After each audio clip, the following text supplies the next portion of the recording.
You can support this show at patreon.com/ASA podcasting. Killing the bomb. The wasteland is a post-apocalyptic mess as the sole survivor wanders out, about to see the rest. Nuclear explosions sending out the gamma rays from deep within the core, gross atomic waste. From deep within the core, gross atomic waste. Hello and welcome to the 452nd edition of the Fallout feed. I am Andrew, joined by a flock of my favorite Fallout folks. Tonight, we've got Jess. What's up, Jess? Hey, Andrew. Greets, everybody. And Ray. What's up, Ray? Hello, hello. And also returning guest host, Will. Will's going to help us out for the roundtable that we are playing this season. So he's going to try to hop on our quest episodes, which should be about fortnightly as we go forward. So, Will, thank you for joining us, and welcome to the show, sir. Hello, everyone, and glad to be here again. Yes, very excited to hear more about your character. Heard lots of positive buzz and feedback about Will's character. Pretty exciting stuff. So we actually have a couple more feedbacks that we'll get into tonight. And it should be sort of a game-heavy episode, perhaps. We've also got a few things here. We've got our gameplay off the top, as always, and maybe some nice light iguana bits. All right, so why don't we go ahead and roll into our gameplay and see what everybody's been getting into. Will, since you're the guest, why don't you take honors? Did you get a chance to play any video games this week?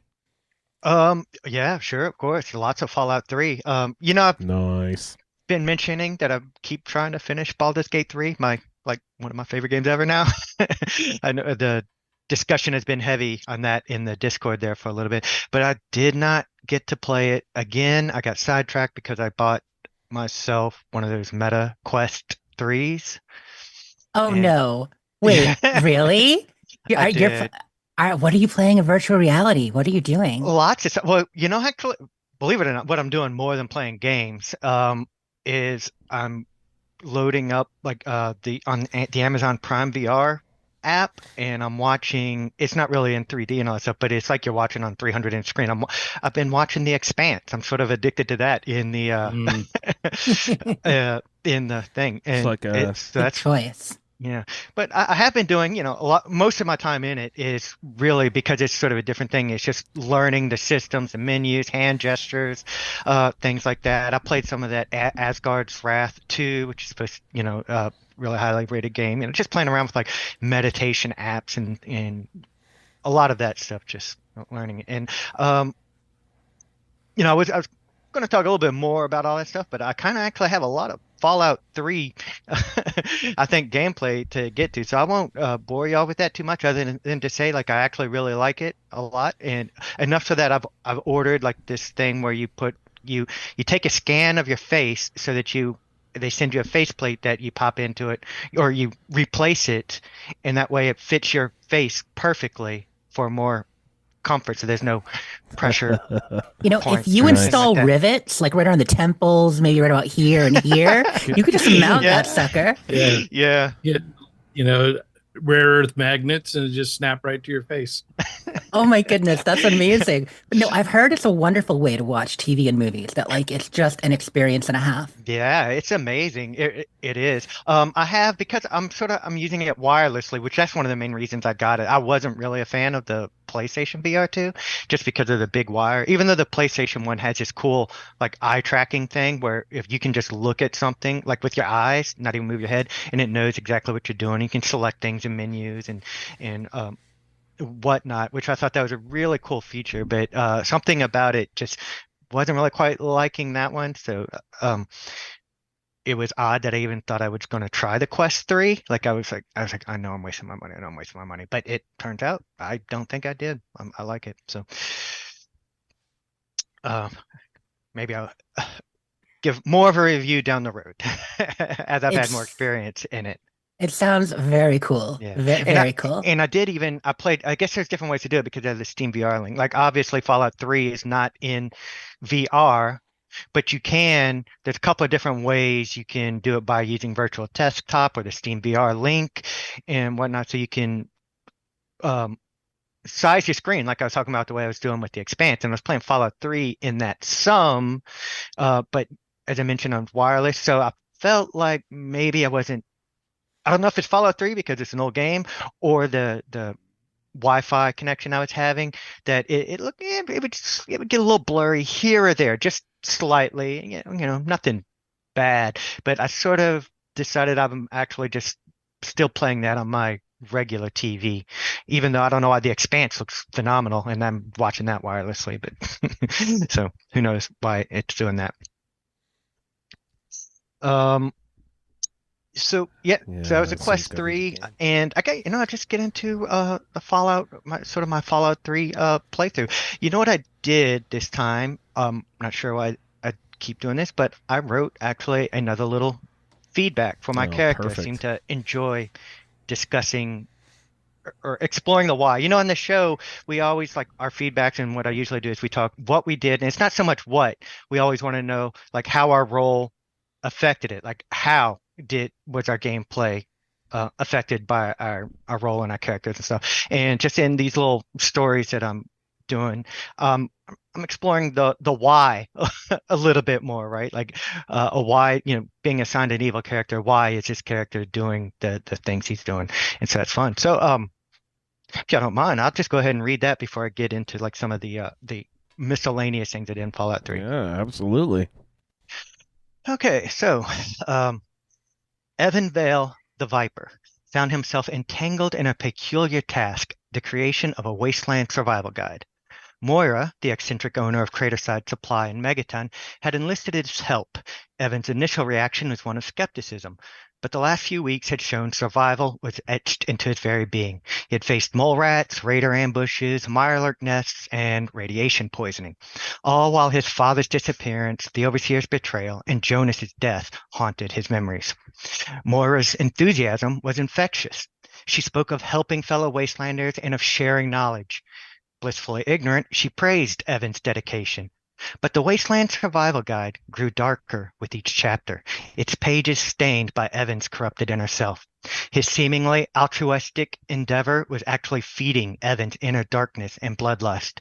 Now, as they stood amidst stacks of dusty books and rusty gadgets, Evan grappled with conflicting emotions as Moira outlined the final chapter.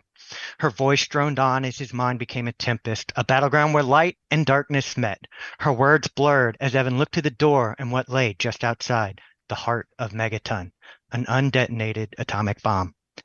Evan now held both the answers to it. He thought of Mr. Burke, the man he met after first arriving in Megaton, who whispered promises of power and wealth and gave him a device that could blow up the bomb Megaton was built around and change the shape of destiny. Evan suddenly bore the weight of responsibility. He knew turning Burke over to Sheriff Sims would be upholding justice, but Evan's subconscious stirred with the invigorating memories of power as he took a guard's life to save his own, escaping the vault. And so the Viper followed Mr. Burke as he stepped out Moriarty's saloon with fluid movements through the shadows back to his house and waited before entering. Evan, now both protector and predator, pulled the trigger above the sleeping Mr. Burke. Justice and more. An intoxicating rush surged through Evan's body, sealing his pact with darkness. His actions not born of just noble intent, but a fractured soul. Next, his mind drifted back to Dukov's place and standing over Dukov's lifeless body. The room reeked of alcohol, the air thick with the residue of debauchery. Reprehensible, Evan whispered. He had justified the kill since Dukov had reveled in hedonism with his raucous parties and harem of women and innocent lives trampled. But beneath the surface, a different truth simmered. Had he served justice? Or killed a man to silence his envy? Or to sate his thirst for blood? As he stood above Dukov, his eyes flitted to the copy of Duck and Cover on the headboard. The magazine contained within it the knowledge to disarm the bomb in Megaton. He could be a hero. So, what'll it be? He heard Moira asking as his thoughts returned. Sure, I'll go to Rivet City, he answered. But as he exited and saw the bomb looming before him, he reflected again. Why hadn't he done anything? It was the power. The knowledge that he alone could reshape the wasteland. His subconscious reveled in it, but it was time to act. He pushed aside his darker urges and resolved to save Megaton of the looming threat and went to the bomb. Evan worked meticulously, sweat trickling down his brow. The bomb's casing was corroded and his wires frayed, but he followed the duck and cover manual. His hands trembled while twisting wires and cutting connections and bypassing circuits. Each snip brought him closer to safety, to redemption. And then it was done. The final wire severed, the bomb inert. But as the adrenaline subsided, doubt crept in. Evan's mind replayed the steps, the wires he had cut, the circuits he had bypassed. Something felt wrong, a dissonance he couldn't shake. He glanced at the bomb, and then it hit him, a revelation that turned his stomach. He hadn't disarmed the bomb. His subconscious had betrayed him. The wires he cut, they weren't the ones in the manual. The circuits he'd bypassed, they were the ones he had attached to the pulse regulator Mr. Burke had given him. Evan's heart pounded with the weight of his actions. The town of Megaton teetered on the edge of destruction more than ever. It was still safe, for now, but Evan had unwittingly rigged it to blow. His fate had taken yet another dark turn, the townspeople unaware of the danger lurking at their feet. And so, as the sun dipped below the horizon, Evan slipped away from Megaton. He was no hero, no savior. He was a viper, an embodiment of wrath with a talent for death. And as he walked towards Rivet City, he contemplated the secret evil that stirred within him. Evan hadn't detonated the device, but the bomb's countdown had begun nonetheless. And so he walked, torn between salvation and damnation. The end. Nice. So, yeah, so that was it. So obviously, nice. I went ahead, decided, when I was on last time, I was like, I don't know whether I'm going to blow up the bomb or not and all that stuff. And I just thought it would be fun to sort of play that he meant to do good, but, he's got that inner demon there. So he rigged it up. A dark urge, if you will. Yeah, straight out about Baldur's Gate. And so that mostly that kind of caught us up a little bit. It's mostly what I did in Fallout 3 is Moira's quest. I had done several of them, that. But initially I had gone to Paradise Falls. It was one of the first things I did after, I was on the last time. And then I sort of realized my character, like he had no reason to be in Paradise Falls. I was like, I'm just doing this just to get my assigned companion Clover. And so for role play's sake, I changed my mind. I left Right, you Paradise went there Falls.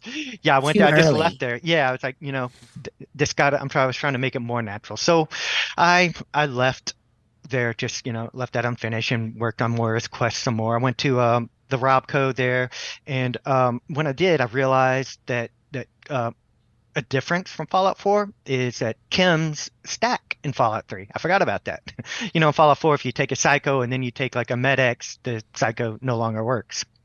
And so, yeah, all of a sudden, I found myself, I was taking all these medicines like Med-X, Buff Out, Psycho, everything to get through that. And because I needed it because my science wasn't high enough when you get to that terminal at the end that shuts down all the robots so you can escape. And so I used all those chems to get out of there.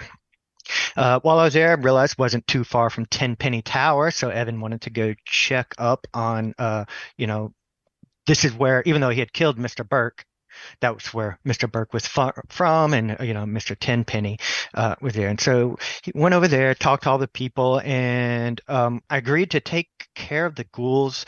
Went over there, talked with Roy Phillips, who I realized kind of a jerk, like I realize he and his people have been persecuted and all that stuff, but his plans are pretty much just to go in there and kill everyone and take their place from them, which, I don't know. So I was like, okay, well, look, what if we try to talk them into agreeing, that method. I was like, so that they can live peacefully together, except I guess my speech wasn't high enough back then, and I wasn't able to talk all the people you need to into letting the ghouls in.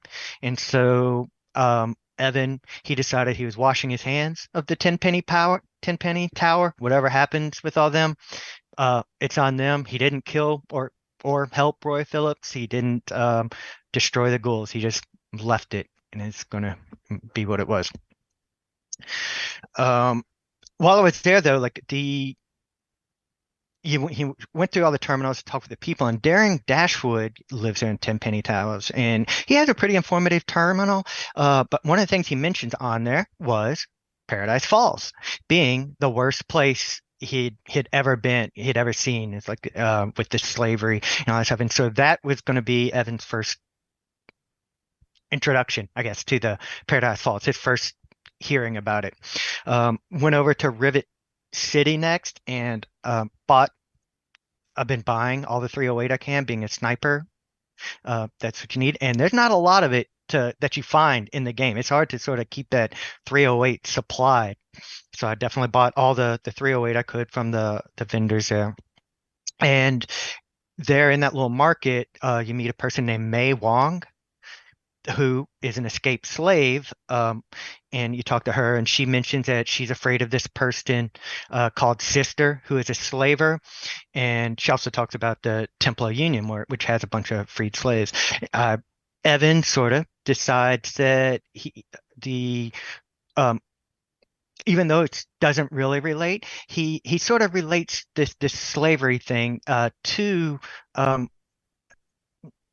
not exactly, but a little bit of being in the vault, because he felt like while he had a decent life in there and it wasn't too bad, he was still a prisoner. Like his sort of future was decided for him when he took the goat. They said he was going to be a laundry cannon specialist or or something. So, and he kind of this sort of upset him, like this idea of taking people's freedom away from him. And so he wanted to do good by her. He went over and he snuck in and he killed Sister for her, because that's the person that she was afraid of, because that's fitting in with his sort of lust for blood, like his vengeance, like to help him get by. And then sort of and he also gave her the cap so she could go buy a gun just in case before he did that. And also while he was there, that lady Victoria Watt comes up, and she's the one that's with the railroad. And she's like, hey, well, you've been asking all these questions. And first I'm like, what do you mean? What are you talking about? And then she explains the whole thing about the replicated man and the sense and what they're doing, and ends up giving me, or like the component, the synth component that was initially in that synth. And she's like, if you want to help, go give this to Mr. Zimmer and tell him that he's dead. This component will be proof. And so this is again the same thing for Evan. He's feeling, oh, this is another form of slavery. I kind of don't condone it, and that's why he wants to go over there. So he does that, talks to Mrs. Zimmer, gives him this thing, but he also, he doesn't think this man deserves to live. So after he sort of gets him to call off the hound, he tries to follow him back to wherever he's going, sneaking through the hallways, and he follows him for a while, but then he goes through Mr. Zimmer and his little bodyguard there. They go through one door, and I don't know, they just disappeared. They gave him the slip. So Mr. Zimmer got to live, even if not to Evan's happiness there. So who knew the Institute's teleportation worked that far away? Right, yeah. Yeah. And so also while I was there in Rivet City, I guess what you can do is, because I now rigged a bomb in Megaton to blow up, and I've also washed my hands of Tenpenny Towers, I have no player home. So Right. Oh, that's going to be a little bit awkward. Where are you going to keep your stuff? yeah, well, I was keeping it in a box, in a metal box, in more inside the Crater Side Supply, and more is shop there. But so what I did is I rented a hotel room from Vera Weatherly there, and I was reading about this. I guess supposedly it's a glitch that once you rent it, I guess you leave the door open, you can go back. You can pretty much use it as your player home. Sometimes it might close, like you have to buy it again, but it says if you buy it from both Vera Weatherly and the robot, it's pretty much yours forever. So while I won't have the luxuries of being able to put like the medic dock or whatever in there, things like that, I do at least have a place to call home in Rivet City. Yeah, and let's see. That makes sense. I could see him shacking up in the Washington Monument as well. You know, that Well, little sleeping home area up there? yeah, oh yeah, and that's actually, and it's could probably going to get there too. So while he was there, he talked to the curator, or no, actually for Moira's. I'm sorry, I take it back. I'm reading my notes. He went over to the Arlington Library because he's trying to, before, if Megaton blows up, he's at least trying to get this survival guide done. Went over to the Arlington Library, and by now, since after taking all those medicines and stuff, I was addicted to Med-X, Psycho, Jet, Buff Out, and Mentats. That withdrawals for all those. If he's like not in the best psychological condition, I'm sure that's not helping. It's not helping him. No, the Psycho is not doing him good. But yeah, so I was thinking, okay, I need to find a doctor because I gotta get rid of all these debuffs. And it occurred to me that there's a couple of characters. One in Rivet City in the merchant market, they have Leo Stahl there. No, not Leo. Leo Stahl is at the Brass Lantern. Apologize. They have Stan, who works at the chem shop in Rivet City. But Leo Stahl both also is, they're addicted to drugs.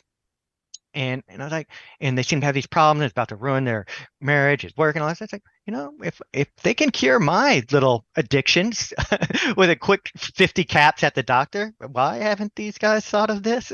Tried doing that? But I don't know. Yeah, it's funny. Same price, right? You're not paying that much more for the actual antidote than you are for the jet and such. Yeah, it's a lot cheaper, and 50 caps like cures them all. Even if you have all like I had the 5 addictions, the 50 caps cured all 5 addictions. I mean, and obviously in reality, there's a psychological component in the actual addiction. But yeah, that is an interesting question in the world of Fallout, such as it is. Yeah, and as I was leaving the library, I guess I had that brotherhood person. I didn't realize I had never really ever worried about the books, the pre-war books, collecting them and doing that, because it felt like a lot of work to go back to the library, get them, and all the time. It's a little out of the way down south there. Yeah. It is, until I realized it was 100 caps each book. That was a lot, and I had 6 on me, and I was like, "Wow, this is 600 caps." So I went straight back over there to Megaton, got the rest of my books out of Moira's metal box, and back over and sold all those books. And then while I was transferring things, I took all the stuff out of my box and brought them to my room, which was still open in Rivet City. Which books specifically are they? It's just the pre-war books, like they have the ruined books, and then you see one that's like pre-war, and it's just nice and clean looking still. Right. All right. Yeah. A couple of things I tried to do at Megaton there is I'd mentioned last time I stole the caps from the Brass Lantern. I tried to go return them. Yeah, as I mentioned I might do. I snuck in, went to the safe, and I opened up the safe, and it was no option to put any caps in there, so I was unable. Oh no, it was one-way withdrawal only. Yeah. So I had to do that, and then I was looking at the rig bomb there in Megaton, and Evans, had a little bit of a guilty feeling, and he's like, I should at least go warn Lucas Sims or turn myself in. Well, first he went to go see if he could unrig it. Can't do that. Yep, can't do that. He's like, well, fine. Let's go turn myself in or do it. Warn Lucas Sims. Goes up to Lucas Sims, and no option to do that. I didn't know if there would be or not, but wasn't. You can't do that.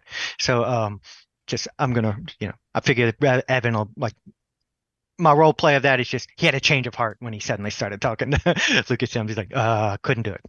Yeah, I like how you're trying to explore these options for your character, though. See if they are in the game if you're able to. Oh yeah. I'm trying. I'm really trying. I think this is the heaviest I've really ever like sort of role played any of our roundtables. Like really, really trying to get deep into it. But now having this knowledge of Paradise Falls from, I think you heard it one other place too, but definitely from the Herbert, Daring Dashwood's terminal, and then hearing about the slave, the other slaves that had May Wong scared there in Rivet City, stuff. Decided, he needs to go to Paradise Falls, and because he has an agenda with these people. And he kind of knew going like on the way, he's like, I'm gonna kill every last one of them. Picked up dog meat. He picked up dog meat along the way because I somehow missed it last time when I went to Minefield. Usually you get him from that scrapyard when you go to Minefield. I guess I missed that, but this time I did get him. Got there in Paradise Falls. He like sort of as his cover of being there, even though he was pretty much planning on killing everyone, he bought Clover as his reason for being there to talk to Eulogy Jones. So he bought it just to see if it was real. And then at midnight, when it was time to free the kids, he went up and he pickpocketed 40, that's his name there. And at first he pickpocketed him, and then he decided now is as good a time as any. He pulled out his combat shotgun, and then went to town, started killing everyone. I was curious if Clover, being freshly acquired, was going to join in the killing or not. She did. How did she take that? She was just fine with it. I was sort of, unsure of what she'd be, but she was just fine with it. She was like, my property now, all of a sudden. And dog meat now, he joined in. So it didn't take too long to take out everyone. We even went into the medical clinic there, and the barracks and the guards out front. Tried, Paradise Falls exists no more. But so yeah, he freed the kids, and also but unfortunately, poor Crimson there, dog meat got caught up in the bloodlust too. Oh no. Dog meat killed Crimson. So did Crimson fight to defend Eulogy and them, or did she join you? Because you would think some of the slaves would join you. Yeah, I think she was fighting with the slaves, or no, okay, with good. no, I meant with the slavers. She was fighting with them, okay. Yeah, because that's why dog meat got hostile. As far as I can tell, I mean, maybe dog meat just got hostile on her, accidentally, or something else. It could happen. I mean, I think Clover as a companion, I'd have to double check, but I'm pretty sure she actually has slaver faction as her default too, because she's been, kind of broken in and is very loyal to Eulogy. But if you have her as a companion, that probably overrides it. I don't know. So no, actually, it stays a slaver faction, because this is something I was definitely trying to figure out. Because my character also decided after he did this, after he freed the other slaves, unfortunately, Crimson died. He's like, well, I bought this slave. I have this slave. I don't really plan on keeping her. I know of this place, Temple of the Union. I'm going to bring her to Temple of the Union, which Mei Wong mentioned. That's this place where escaped and freed slaves are sort of holed up together as a little safe haven. So that's his agenda. He's going to bring her to Temple of the Union. And like you were saying, she is marked as a slaver. So at this point, I didn't want to look at the slave collar on her neck anymore, because he's sort of freeing her. And even though I had a stable game going, I decided, all right, I'm going to take a chance. I need to look up Clover mods to give her a little more. Yeah. Yeah. Sense. So first there was this one. It's called Bare Essentials Clover. I was about to do that one, which that changes her faction from slaver to player or some other kind of, I forgot, but it does, sort of eliminate that thing, and it removes her collar and all that. But I decided on this other one called Perfected Clover, what that one does, that gives her like a few little extra outfits, but it has all these extra dialogues with it, which I thought was going to be really neat. One of which is you can free her through the dialogue by talking to her. You can actually free her, and Excellent. when you free her, she takes off her collar. And will she accept that though? Because I know, I've never had her as a companion, but from what I've heard, she is incredibly, whatever you say, sir. Like, oh yes. So, and I have that down here in my little miscellaneous notes somewhere I was going to talk about. She is wearing on me very quickly. Okay. with her, yes, lover. And it's like, you can take whatever you want, lover. and it sort of drives me a little bit crazy. But, did they give her more dialogue? They gave her more dialogue, and I was a little bit, I could have sworn I read that it was lip synced dialogue, and so I thought it was going to be some voices and stuff. But a lot of these dialogues, there really is just it's no voice, it's just in the tree. So there's a little bit of that. Makes sense. So you just read the text, and then all she says is lover. Yeah. Mm-hmm. And so, but I like the way they did it, because a lot of the settings you can apply to her. Like if you want to make her essential, you don't have to, but that's part of the mod. You just talk to her in the thing, and that's like through the dialogue tree, like, hey, let's talk about your health for a little bit. You can talk and do that, and there's some settings you can do in there how you treat her. But so I was taking her to Temple of the Union. I had left the slave collar on her for now while I was doing that. While we were going past by that Germantown HQ on accident. Yeah, super mutants. Yeah, so I went in there mostly to get out of the radiation, because this weather mod I have going on is it's raining all the time and I'm always taking radiation. And so I went in there, freed Red and Shorty. They had the super mutants caged up, killed the super mutants. Gained karma when I freed them, but I was still negative, so doing good.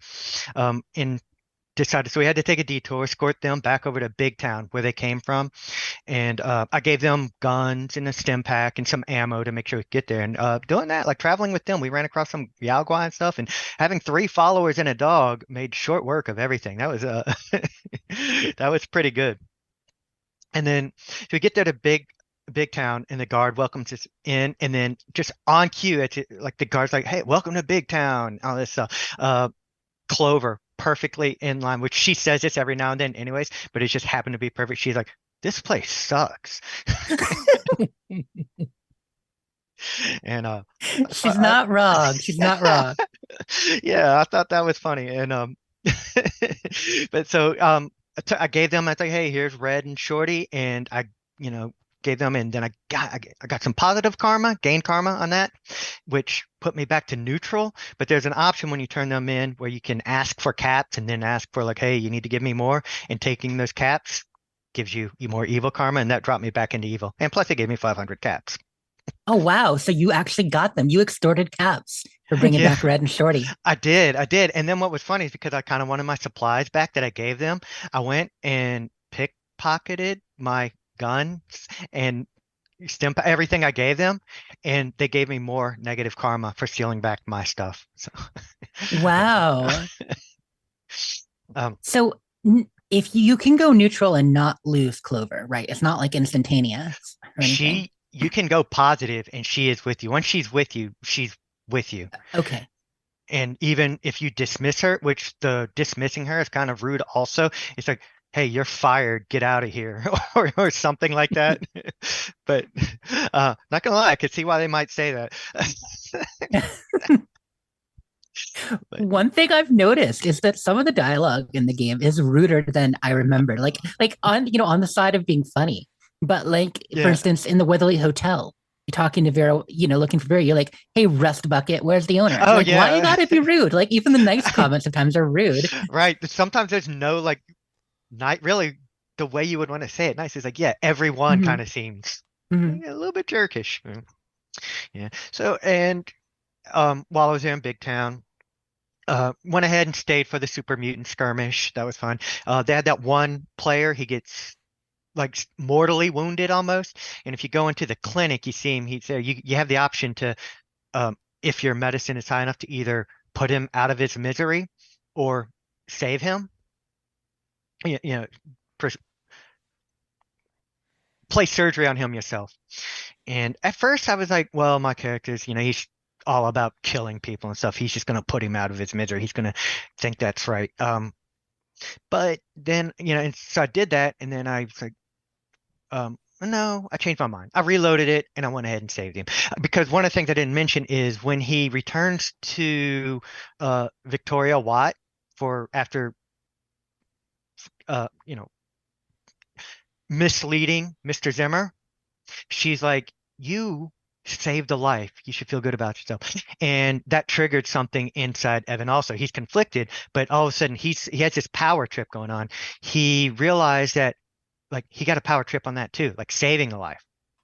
There's power both ways, which that plays into him not deciding what to do with the megaton bomb there for a while. Also, he didn't know, he didn't act for a while because he liked having that power at his fingertips a little bit. And so I saved that person, and this is something I didn't know in the game. You talk to them a little bit later, and they give you this little lucky 8-ball, and it increases your luck by 1 for the rest of the game. So Oh, that's awesome. I love the little things that increase stats beyond bobbleheads and what you do. There are a couple of those. Now, you know what I mean? There are a couple perks you can get along the way. Yeah. So, and so, I was definitely awesome with that. So finally, I was like, all right, out of Big Town, back over to Temple of the Union. I'm almost done here. And while I was there, I did agree to like help those freed slaves. I was like, okay, yeah, I'm going to help you guys move into the monument. You have to go take pictures and things like that. And that's sort of where I ended the game. Oh, well, I said I would. I'm still at Temple of the Union, but the last thing I did while I was there, I was debating, okay, do I free Clover here, now that I have her here with these people, or when they're more set up over at the monument where they move in? And debated that for a little bit, and I decided, they're here, she's with these people. I freed her there right then.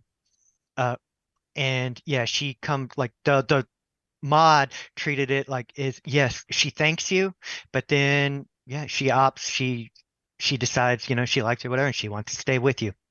So she is still with me now with no slave collar, but she's a freed person on her own. And that's where I sort of ended my my gameplay for this last fortnight. Temple of the Union. I know that's where the quest head of state starts. Yes. Or at least continues. I would think it starts there too. But isn't that from Hannibal Hamlin? Is that the guy's name again? Yes, that is. You have an amazing memory. Yeah. Oh, well, no, I only know that because he was a vice president, Lincoln's vice president from Maine, Hannibal Hamlin. Famous name. One of the few, big Maine politicians. So. Oh, okay. Yeah. But yeah, that's why he's in there and as Lincoln's VP. Abraham Lincol's like head on that stone, like somehow the Lincoln's head is way over there in Temple of the Union instead of wherever.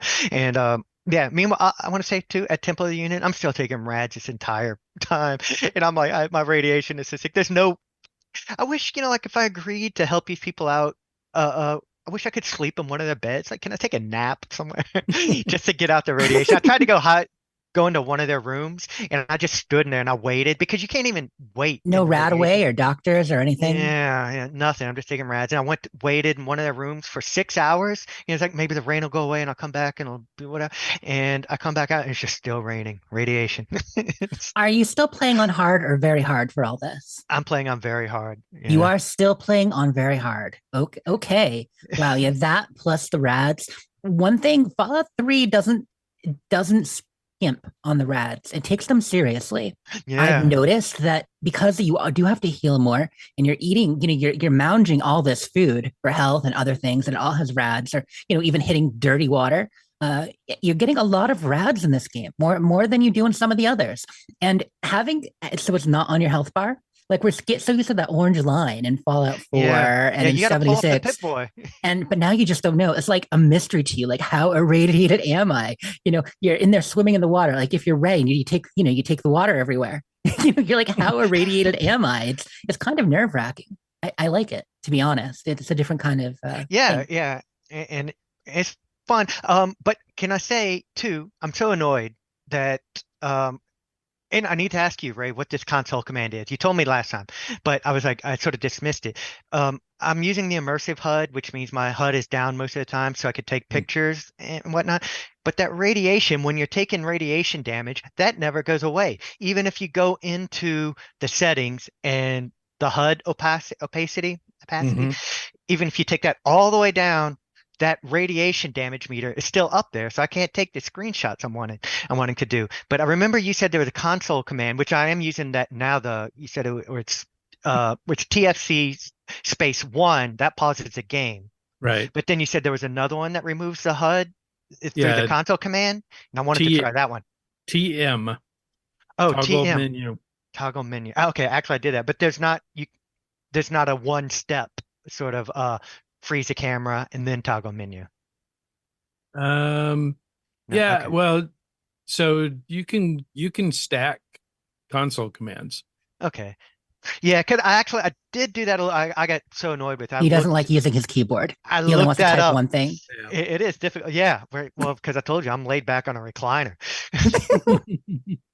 So I did. I got so tired of it. I was like, okay, I have to look this up, and I found the TM. But I was thinking there was a different one that you had mentioned. But at least I do have that. Could you program a macro that a combination of button presses on your controller would trigger the macro for the tilde, the TFC, the TM?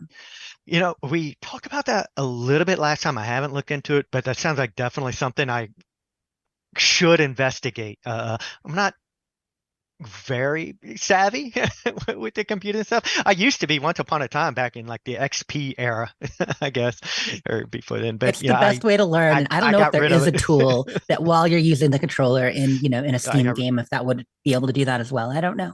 Just curious. Yeah. Also, wireless keyboards. He's got his little controller keyboard. Yeah, I do.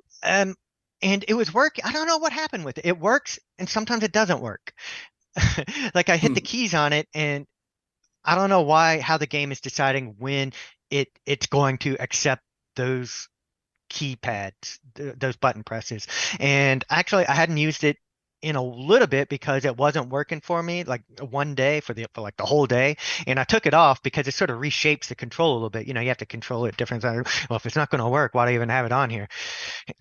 So but I need to figure out why it sometimes worked, why it was working at first and then not, even though the regular keyboard still worked. That was most of my gameplay. I do have a couple of miscellaneous observations, as I usually do. Let's get observations. Let's go. One, I was being attacked by somebody with a flamer one time, and they got that big tank on their back, and I was like, why can't I target that flame tank on their back? They did that in Starfield. I think, that's why we got it in Starfield finally, but you're right. We should be able to do it before that. Yeah, because one of the things I've been doing this game, which I never always did before, I always sort of just go straight for the headshots or the most damaging shots. Now, a lot of times I'm shooting the weapon or their arm that's holding the weapon as my first shot to make them drop that so that then I can, shoot them on. That's why I was wondering about the flamer tank.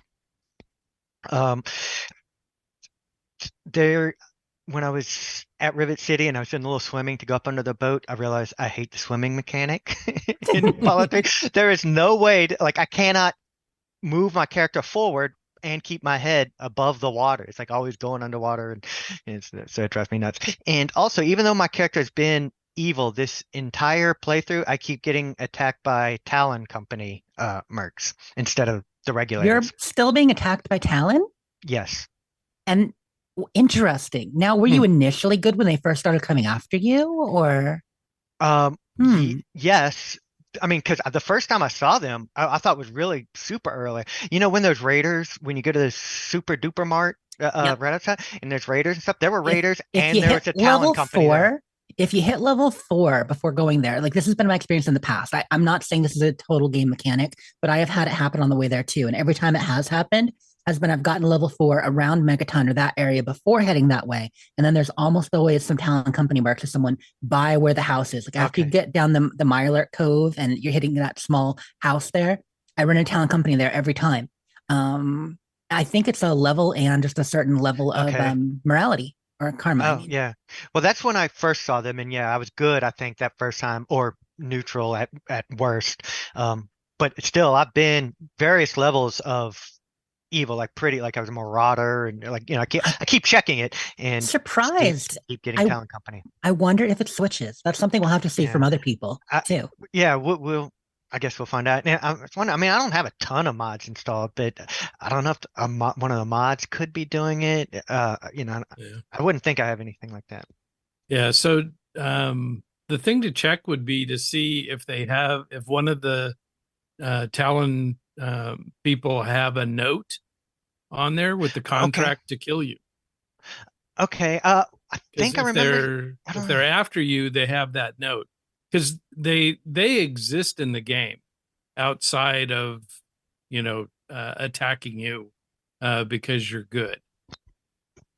Not many of them, though, right? The majority of spawns are because they're coming to attack you. Yeah, that's when you see them the most. But if they're there to kill you, they'll have a note that's the contract to kill you. Yeah, so maybe I'll just happen to keep randomly running into them.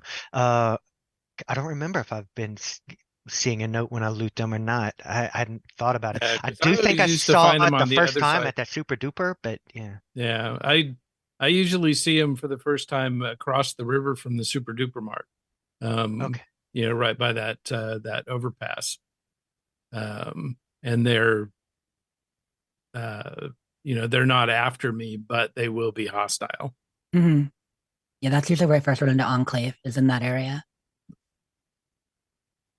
I haven't seen any of them yet, although I did run into Grandma Sparkle, who told me that there were some people around looking for some mercenaries, looking for some do-gooder from the vault. If you want to help them, let them know. But that's a question for you. I know we're not on my gameplay yet, but Grandma Sparkle, why do I remember there being something weird or some like story with her? Is she like nefarious in some way, or am I just making that up? Yeah, there is something that she's involved with. I don't remember what it is because I don't normally talk to her. I will use that drainage pipe to get into Mm-hmm. the Arlington area. Right. It's the Hubris Comics access Yeah, tunnel. that drainage goes right into this central sewer area. Yeah, that's a good one. I just know you meet her and she says her kids are out there hunting lurk meat. And she's there, she's got the fridge, she's on like the little lobster shack on the wharf, Wilhelm's Wharf or something, Wilhelm's Wharf. But yeah, I seem to recall her having a nefarious backstory, or like which you probably find in notes or other conversation as the game goes on, but I didn't. Yeah, it's a cool name. Solura says, love the name. Yeah, it's a great one. So, yep. If that wraps up your gameplay, Will, did you have anything else? No, not really. I did. I mean, the only thing I could add is like when I downloaded that Clover mod, I did, because I can't help but browse. I did take a chance and do another one, and I think I maybe like I don't know. I made a mistake. It sort of feels like cheating. I saw a silencer for sniper. And I was like, oh, well, I'm trying to be a sneaky sniper. Okay, yeah, that makes sense. And so I got that, and it's, it's silent. Now it's definitely working a lot easier. One of the things that's built into that mod, how we mentioned a lot of times these authors throw things in, is a combined mod called More 308. And I was mentioning earlier, I'm not getting enough 308 if it's hard to keep up, and now I'm getting 308 everywhere. and I feel like I'm cheating a little bit, so I don't know. And yeah. Hey, now you can snipe. That's awesome. Yeah. And speaking of mods, there was a feedback. I think it was Vanessa last week. Yes. She mentioned she was playing on her Steam Deck, and she had a few mods on there. I don't know if she's using this, but another thing she mentioned in her feedback is she was playing. She thought it was gross to looting their used armor, their blood encrusted armor off these things. And you guys are talking about repairing it and just paying to repair it, which you can do. And I've been doing a lot of that. One of the mods, I guess, that I actually, when I was going through that collection and picking, it's like, yeah, I do that. One of them is called Repair It, or that one I think doesn't work DLC, but there's another one. It's like you can repair weapons or repair the armor and stuff. And you can use a little bit. It doesn't, it's not overly powered, but you can use scrap metal to repair your weapons and like leather belts and stuff to repair armor. I was thinking if she's not already, the way she's playing, she might want to look into that since she's using mods. I don't know. Yeah, that would be good because I love that as a role play idea. And I've often thought, I mean, you look at some of these Raider apparel and you're getting like this Raider Under Armour and it's like weird ass brown stained long johns, and I'm not putting those on. No, thank you. So I am with her on that whole concept. Yeah. So that's it for me. I'm level 11. I have 2 of my assigned perks so far. Sniper is the only one I haven't taken yet, but I think that becomes available to me next level. So we'll be there. I've taken intense training twice to bump my agility up twice, and other than that, it's all the ones you would expect: commando, toughness, finesse for better critical chances, lady killer, education, comprehension, all that. So. Nice. Sorry. Couple of thoughts. You mentioned that Baldur's Gate is now one of your favorite all-time games. Yes. I recall you saying a very similar thing about The Last of Us when you played Last of Us game. Yeah, Last of Us Part 2. Like that's what I've been talking about. My running 3 based on your mood and what what you're playing, sort of what you're into at the time. My sort of top 3 all-time games is Fallout 4, Last of Us Part 2, and now Baldur's Gate 3, which is kind of in that group. And so I was just gonna say, how much of that is just recency bias? Like, it could be, but I'm really into it. Yeah. Where your favorite is every game that you play your favorite game? No, because Last of Us Part 2 has been out a few years now, and I've gone through that one. Like that's a sort of a more straight story, one-time playthrough game. It's not too much replayability to it, and I've gone through that one a few times just because I love it. And that's not something I usually do if it's not a game like Fallout or something. It's a good question. Andrew grilled me on that the other day too. Yeah. When my Fallout allegiance starts switching between Fallout 4 and 76, he's like, recency bias? And maybe a little bit. Maybe a little bit. It very well could be, but it's when you start thinking of these games, it's like, okay, I haven't had an experience like this since this other game. That was my favorite game. The way I feel about it and sort of the emotions and stuff. And I think I like all 3 of these games is like they serve different purposes as to why I like them. So. Very cool. I was just curious. Also, I am also got the radiation poisoning. I know you guys said you hit up a doctor or Radaway, Radex, that sort of stuff. Is there, since it doesn't do the red bar to counteract your health, what is the actual drawback of radiation? Does it lower special stats or anything? What does it do when you're irradiated? Yeah, that's a good question. I forgot. Yeah, I have to look that up. It's pretty significant. I mean, I have light radiation poisoning or something, like I forget, whatever. But so I was like, oh, there's different levels of it. Okay, so there must, yeah. What's it do to me, Ray? Sorry, I interrupted. So depending on the level, so as long as you're under 200, there's no effect. If you're 200 to 400, which is considered minor poisoning, it's -1 endurance. Which is hit points then. Mm-hmm. Damn, that sucks. 400 to 600 is advanced. That's -2 endurance, -1 agility. Oh, it slows you down too. Damn. You get up to just under 800, then it's critical. You're -3 endurance, -2 agility, -1 strength. What happens if you're already just like you're level 2 endurance, but you have a level like -3 endurance? Does it like, do you die? Like, you? No, I don't think you can ever go below 1 on a stat. Yeah, you are a limp noodle, but you're still alive. If you're between 800 and 1,000, well, 999, then you have deadly radiation poisoning. You've got -3 endurance, -2 agility, -2 strength. And if you get one more rad, you're dead. You die at 1,000 rads. It's -10,000 hit points. Yikes. Yep. It's, but of course, if you have done the Wasteland Survival Guide and you got the extreme radiation poisoning for Moira, you also are regenerating limbs on those last couple levels. Oh, limbs. Yeah. Well, if you get to advanced, is it the last 2 or last 3? No, yeah. It's the last 3. Okay.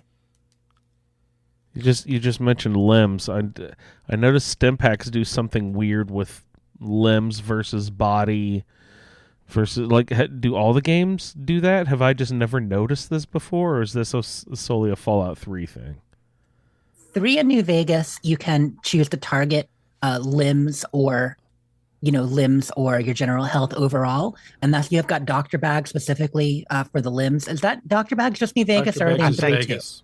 Yeah. That's So Vegas. you've got that stuff, but in 4 and 76, it will still help repair your limbs, but it's just a general thing. Whenever you take a stim pack, you're also putting health into your limbs. Like, I think you can still focus, but no one really does. It's just in 3 in Yeah. New Vegas where you want to focus when things are Yeah. busted. If you've got a broken leg, open up your Pit Boy, and you'll see the dotted line around your bad leg. You can click on that, and it'll apply a stim pack just to that, and fix that limb and heal you.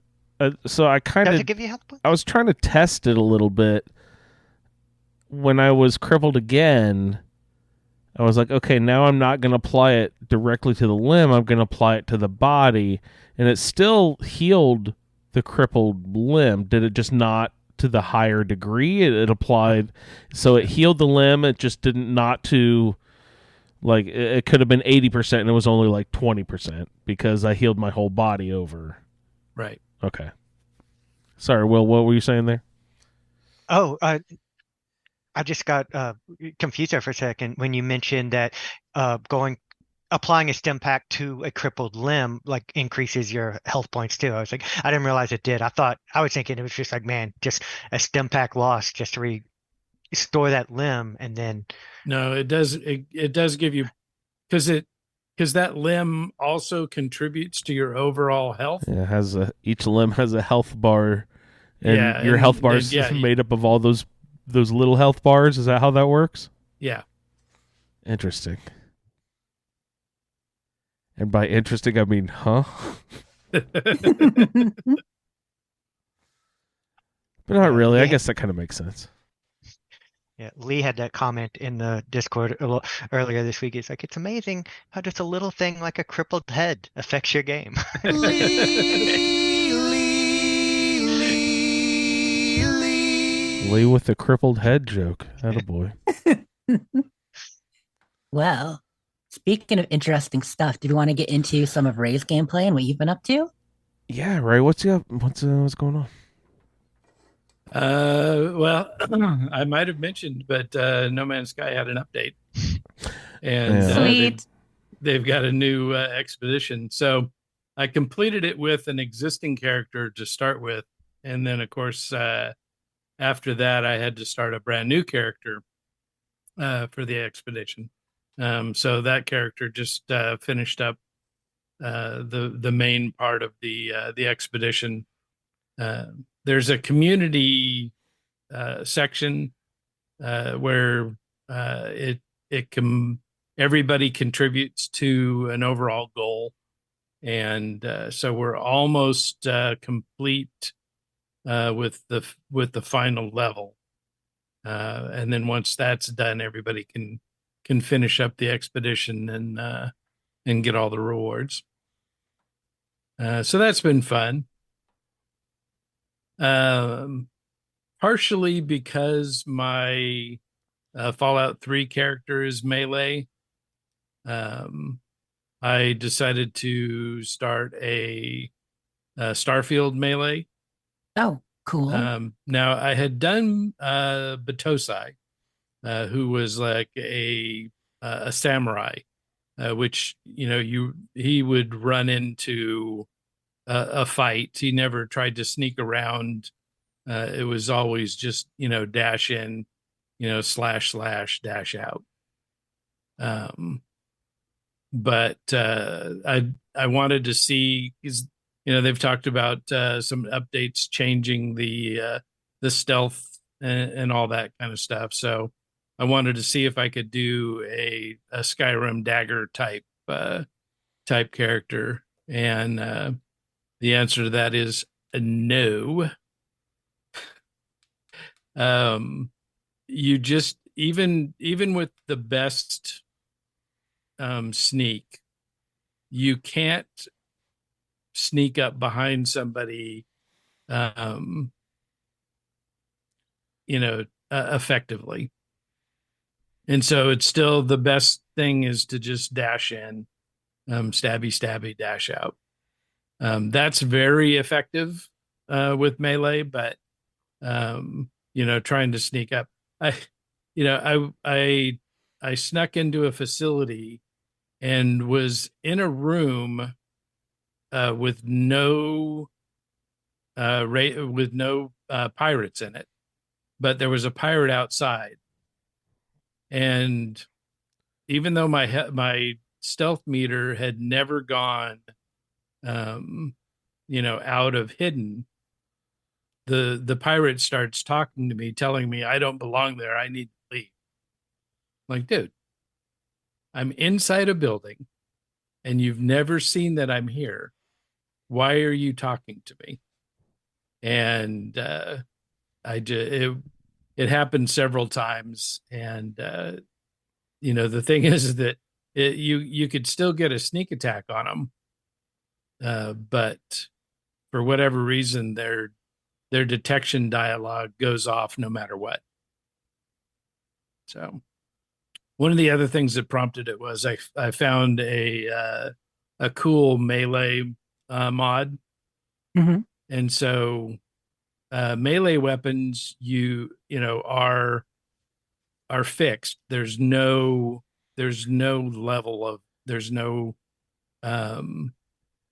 refined, calibrated, and advanced melee weapons.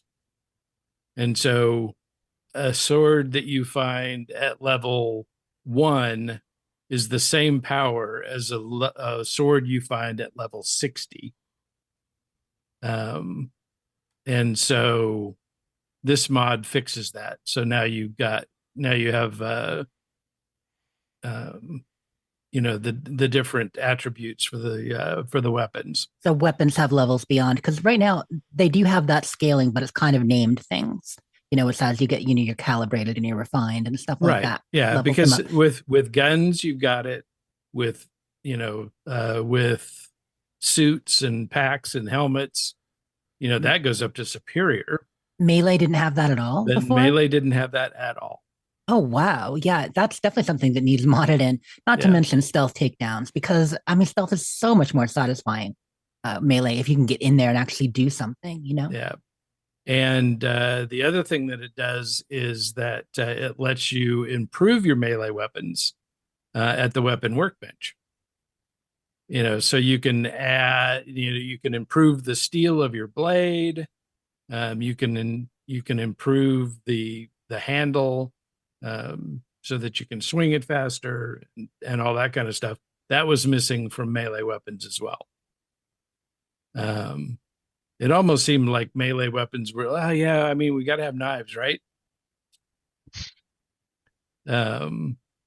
So this mod definitely did a great job of adding that stuff in. So that was fun.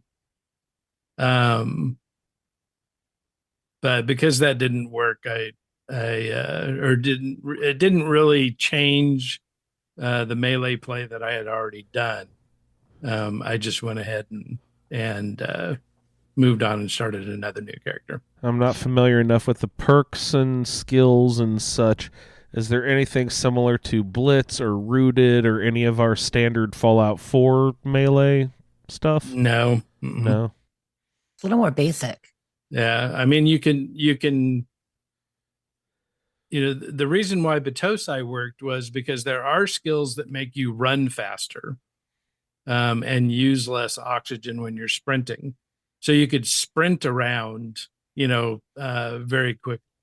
I had to kind of chuckle, so when we were talking about it in the Discord, Clint put up the Indiana Jones clip with the sword fighter that comes out and is wildly swinging his sword around, and Indy pulls out his pistol and shoots him. Bang. Because that is very much how melee is in Starfield, and in Fallout 3 as well. You just have to, the thing in Starfield is you can make yourself really, really fast. so that they have less time to shoot you, and so it becomes effective that way, but not as a pure stealth character. All right. Stealth in this game was definitely designed for silenced weapons. Yeah, just sneaking past or from a distance. Yeah, For because the other sniper thing rifles, is right. that you don't get you don't get as many sneak bonuses Right. with melee as you do with the other weapons. Yeah, that's really not fair. I mean, as you said, in order to even level up stealth melee, you had to attack grubs. Yeah. You know? So yeah, and to level sneak, you absolutely have to have a gun. I mean, to do it otherwise, it's just way too slow. Yeah, that's I mean, I can get 4 levels of sneak in one facility if I've got the right silenced automatic weapon, because it only takes sneak hits, not sneak kills. And so if you've got a low powered, high, shot rate, you can get one whole level of sneak off one guy. Just by sneaking up and shooting them. Yeah, there's so much build potential, or it looks like there is in Starfield, but with how slow we level and what they actually do, there are only so many paths you can take. I can totally see how melee isn't as viable. Like, there's a way to do it, but it's not interesting. You know what I mean? Even when you make it viable, it's still not as interesting as it should be. So hopefully they look at that, balance it, or obviously mods will come in and work on that too, because a lot of people like melee, and maybe it's not as realistic in the future. Maybe guns are infinitely superior, but the other games we play, melee is viable. So let's make it that way. Yeah. The nice thing is that you have a lot of bullets, when you do decide to shoot somebody, because, you're not using them constantly. And so, just because I wasn't already frustrated enough, so I've been going through and doing skill tree characters. So my stealth character was, a physical tree. So the only thing I had outside of the physical skill group was one level of boost pack. Just so that I could use a jetpack. So now I'm working on the social tree. So I'm only taking skills in the social tree. Oh my! That skill tree in Starfield is it. There are some interesting choices there, but for the most part, and I'm sorry, Will, I know you haven't even played, but for the most part, that is a waste of a tree. There are a couple things you can pick up, and there are 4 or 5 skills that are actually good going down. Barter is decent. What else is there besides barter going down? Gosh, you can tell I haven't played Starfield much the last month. But you've got barter. You're working your way down to ship leadership. So you've got regular leadership. You've got ship command. Yeah, I'll never really get to those because one, I don't have anything in the tech tree, so I've got no piloting, no targeting, none of that stuff. So my ship part is going to be pretty slim. Also, I always take introvert. Oh yeah, that makes a difference. The one I was trying to think of is just, I guess, your general speech persuasion. It's in the upper left-hand corner, first level upper left-hand corner. I mean, that one, scavenging, and bartering are kind of the 3 that you get in order to get down past all the nonsense in order to get to the real ones again, with ship command and leadership. And theft is kind of a waste too, because all it does is gives you pickpocket, and nobody carries anything worth a damn in their pockets. Can you do the grenade reverse pickpocket thing? I don't think so. You might. I don't Well, know. then that's useless. I've never lasted long enough in that skill to find out.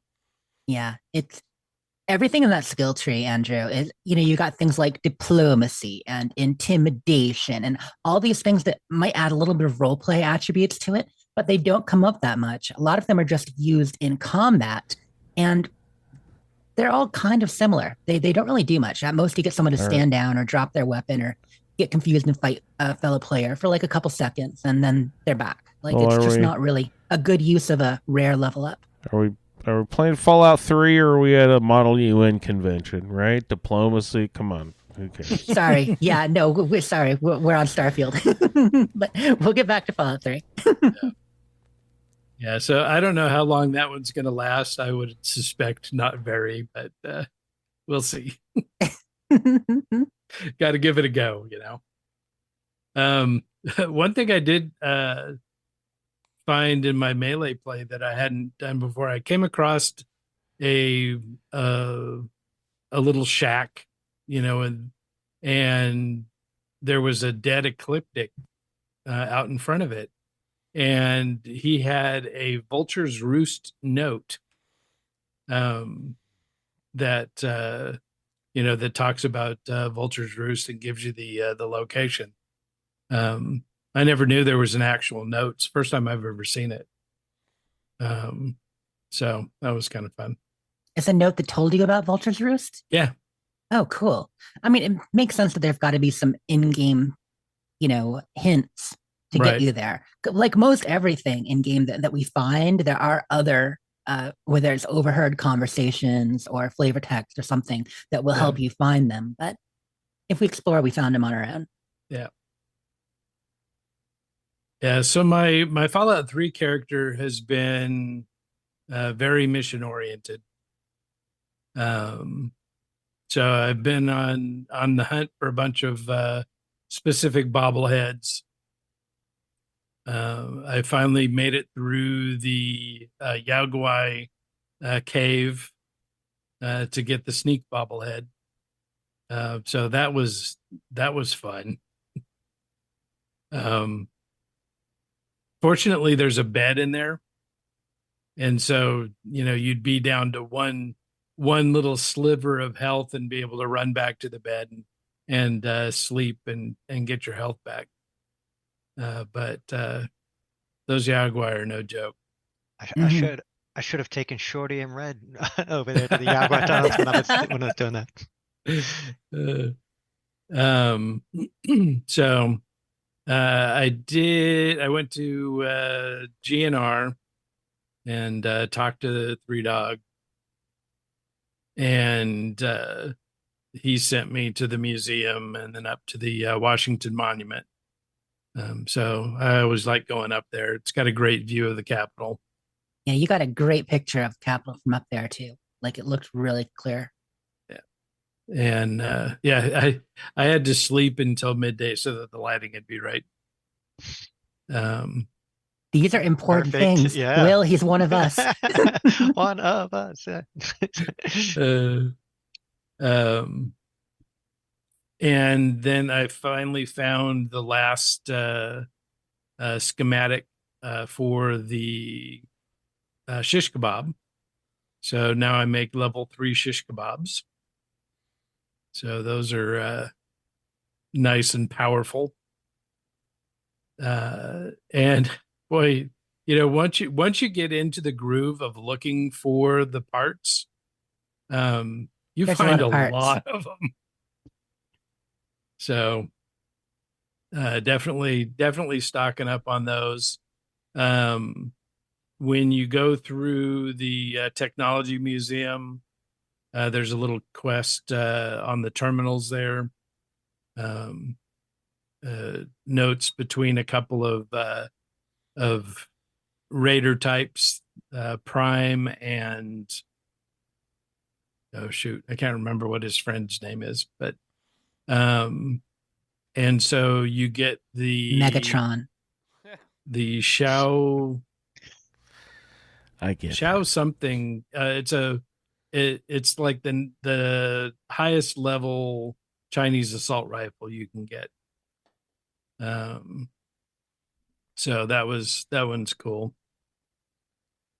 Not that I'm shooting much. I do. One thing you have to avoid if you have the shish kebab is walking around with it out. Because if you're walking through the metro, there's a lot of gas leaks. Oh. No. and your shish kebab will ignite the gas if you have it drawn as you're walking through that section. Several times, all of a sudden, I would be on fire and fall to the ground, and it was because I had walked through with my shish kebab out. I can't believe it has that property, even if you're not like attacking things with it. You got to keep it in your pants. My goodness. Always good advice.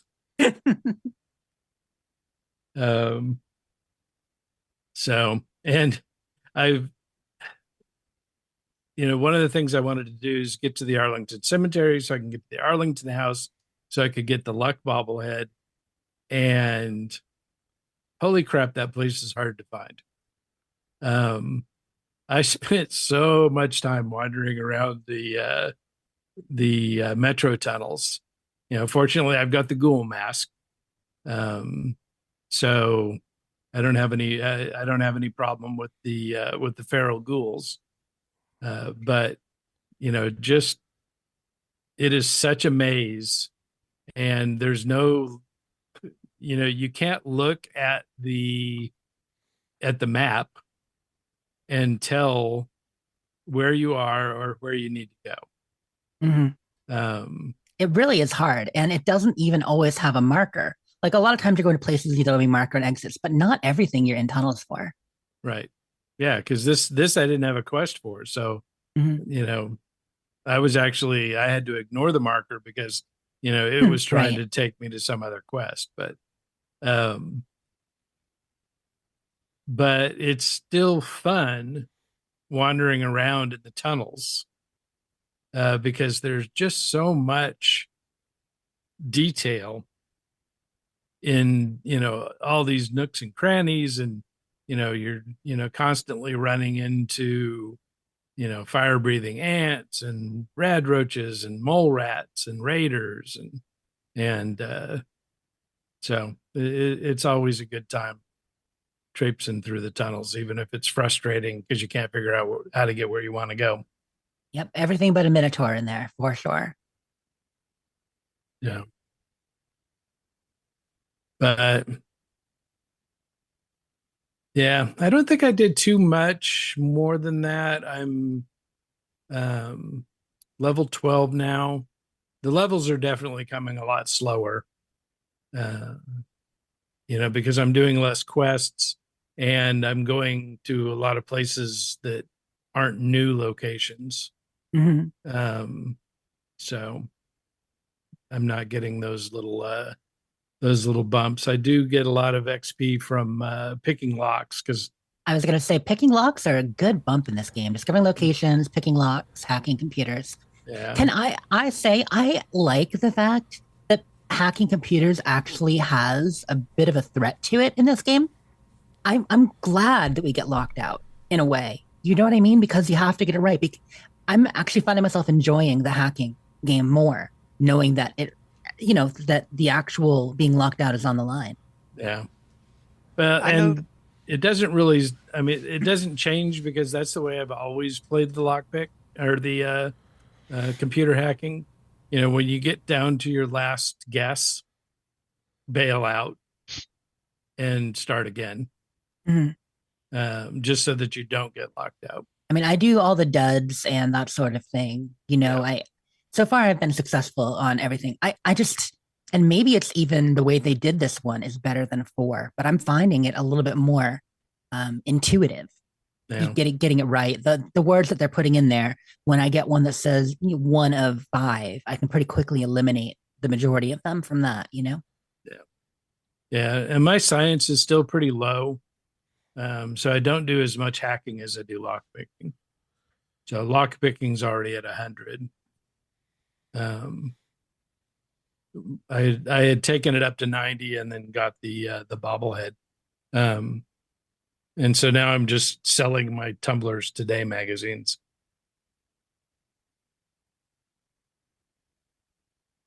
Oh, yeah. So- So those are all just extra, right? Yeah, Yeah, so one if of the you things can't I've get been over it. wondering about, like I've been trying to figure out where to stop with some of my skill points because I don't want to invest in them and then I'll find a bunch of magazines and stuff later. Like, like my sneak is around 75 or something right now, and I'm not really sure, which I still don't have the sneak bobblehead, so I know that's going to be 10, and I'm wondering how many more like magazines I'll find that affect it. So There are Yeah. quite a few, but you don't necessarily need to optimize. It's okay if you go overboard in your play on one or two skills. Yeah, Sell- and some sell the things book. you want to get up to, the max level, whether you're going to go over later or not. just it's beneficial to just get it there early. Yeah. Like repair. I mean, yeah, you'll find a lot of Dean's Electronics, but you're better off, running up your repairs so that you're, more effective in, the quality of your weapon. So, because it can have a big impact. I mean, if you can only, repair your weapon, 60%, that can be a 5 or 6 hit point difference between, being able to repair to 75%. Yeah, you almost have to look at it as, your percentage of damage that you're doing. Mhm. Yeah, like instead of, it's not just repairing, it's, like if you're looking into the perk menu, you see bloody mess gives 5% bonus damage. It's like, oh, all right, yeah, I like that. But you can But having kind a of think decent of repair repair. as the same Mhm. way. Yeah. I was definitely considering that in skills I was taking, this week. Looking at that, like, oh, I'm going to actually save this extra gun to repair until I level up that skill so I can maximize what I'm getting. And gosh, I'm going from, 7 damage to 9 damage. That's a huge increase from, the repair skill rather than putting it into actual small guns or entry weapons or what have you. Yeah. Yeah. And, it's working out well. So when I start to, instead of repairing my shish kebabs, that I've been using, I wait until it gets down and then I build a new one and then use the broken down one to repair that one, to the max. So I've got a good supply of, partially used shish kebabs. So I know there are like a lot of characters you can get, to repair your equipment if you don't have a high repair, and some of them have better repairs than the other. Do you know which are the ones that are like the best repair people? Do you know? Like, aren't there No, a couple 'cause that are like almost maxed out? No. I know None of them are that Moira's pretty great. good. I Yeah, think Moira. Moira's 70. Oh, okay. I was gonna say I thought she only had like a 26 or 30 something. Like, No, I but think she's she has pretty high. some. I was gonna say maybe flak and shrapnel. Some of the regular merchants can repair some. The thing is their cost is actually based on your barter skill, correct? Yeah. Oh, So I find it to not be cost effective most of the time. I would only use them to repair. Also, the fact you can only have them repaired to their max. Like what if I just want a nib of repair? I don't want to drop 400 caps to repair this item to max. Can I drop 200 caps to repair it to usable? But yeah, and that's right. It's expensive. Like you said, sometimes it's 400 caps to repair something or more. my sniper rifle is dead. So I actually ended up putting it in my locker until I found another sniper rifle to repair it with.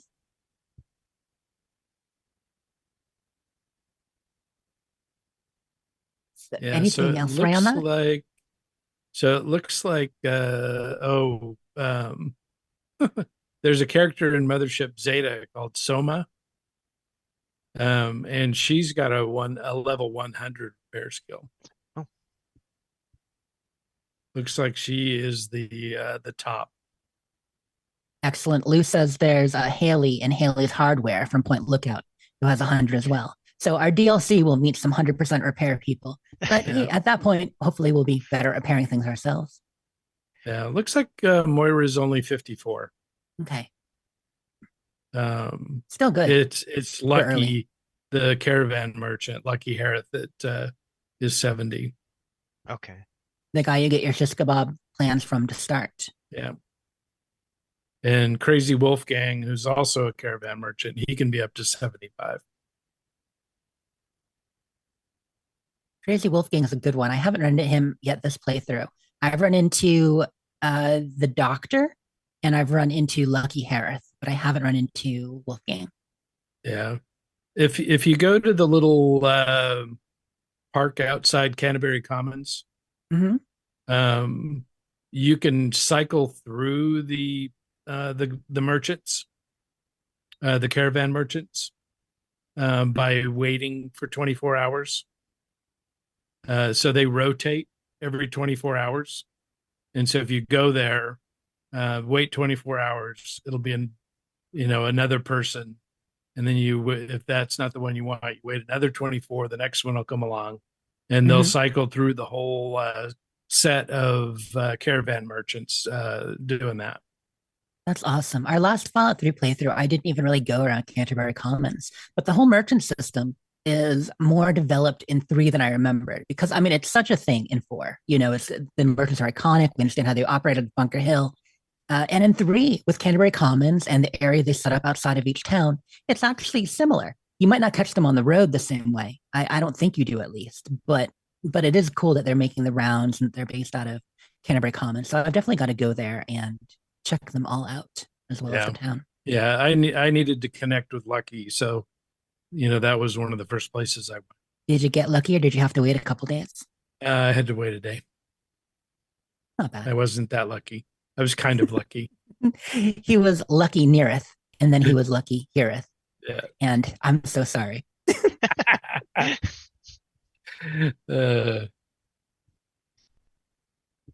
Yeah, so that's about all. I got the pyro perk at level 12. And wow. Does that add fire damage that does the number on your kebab? shish kebab. Nice. It's also good if you have a flamer, but I can definitely see a big bump. I think it increases your fire damage by 50%. Oof. Oh wow, yeah. If I knew how much extra fire it's usually 5 points burning damage for a few seconds or something, right? Isn't that usually how fire damage works? God, that might be Skyrim. I don't know.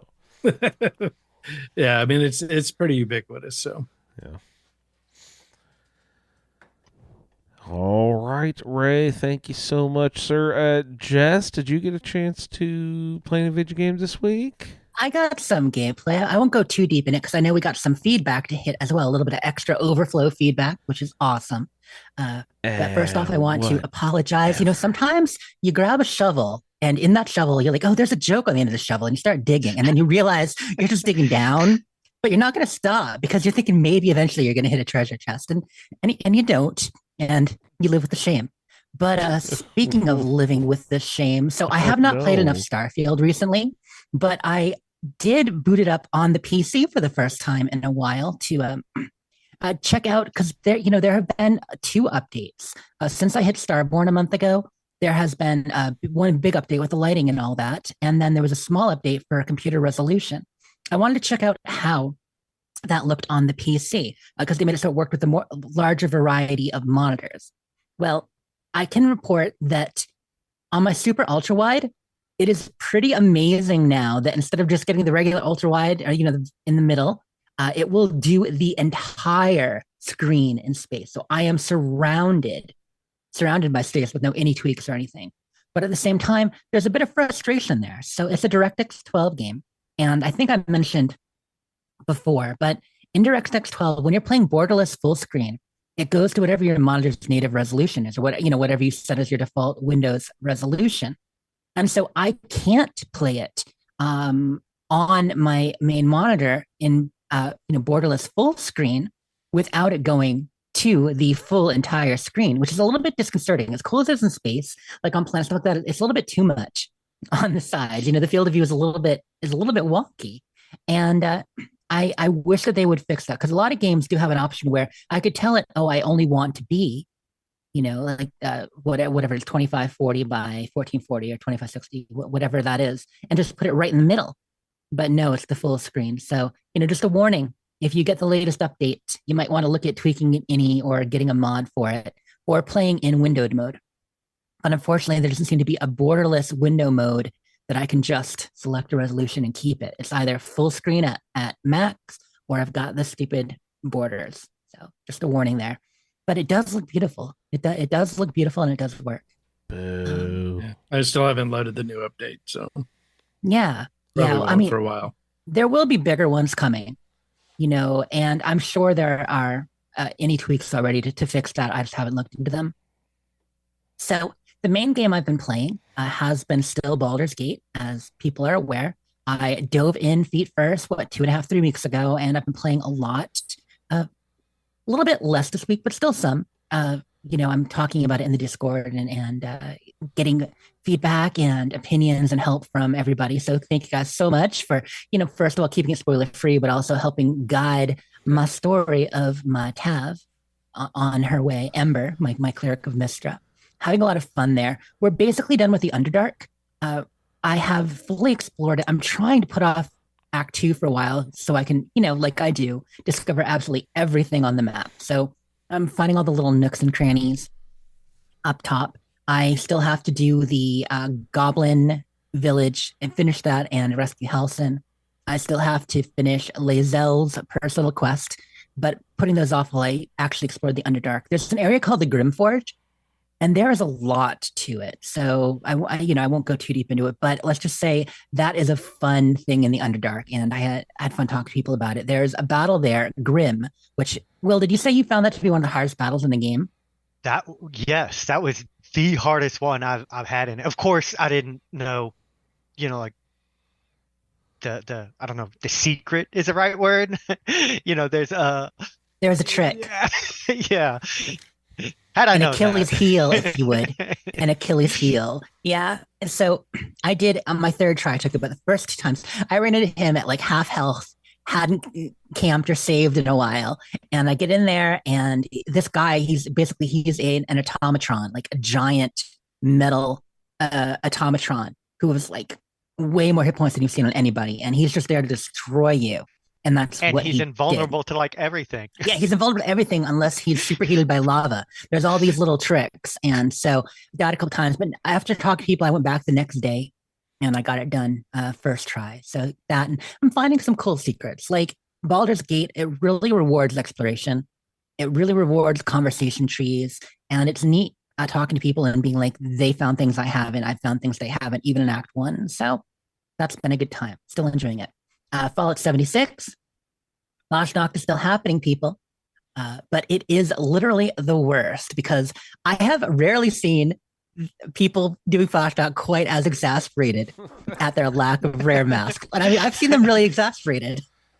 But this year we've got all those new masks, and they're just taunting us. People have gotten a lot of the uncommon ones, the new Scorch Beast and Scorch Beast Queen and that stuff. But the glowing ones are few and far between, and people have been grinding.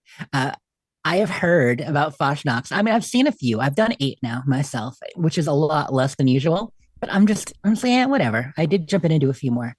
But I have seen and heard of Foshnox where there's like one person playing and 12 AFK, 14 AFK. Oh, gosh. Yeah. It's pretty bad. Best AFK method currently, who people are like, they don't want to be like killed or have random things happen because of nukes.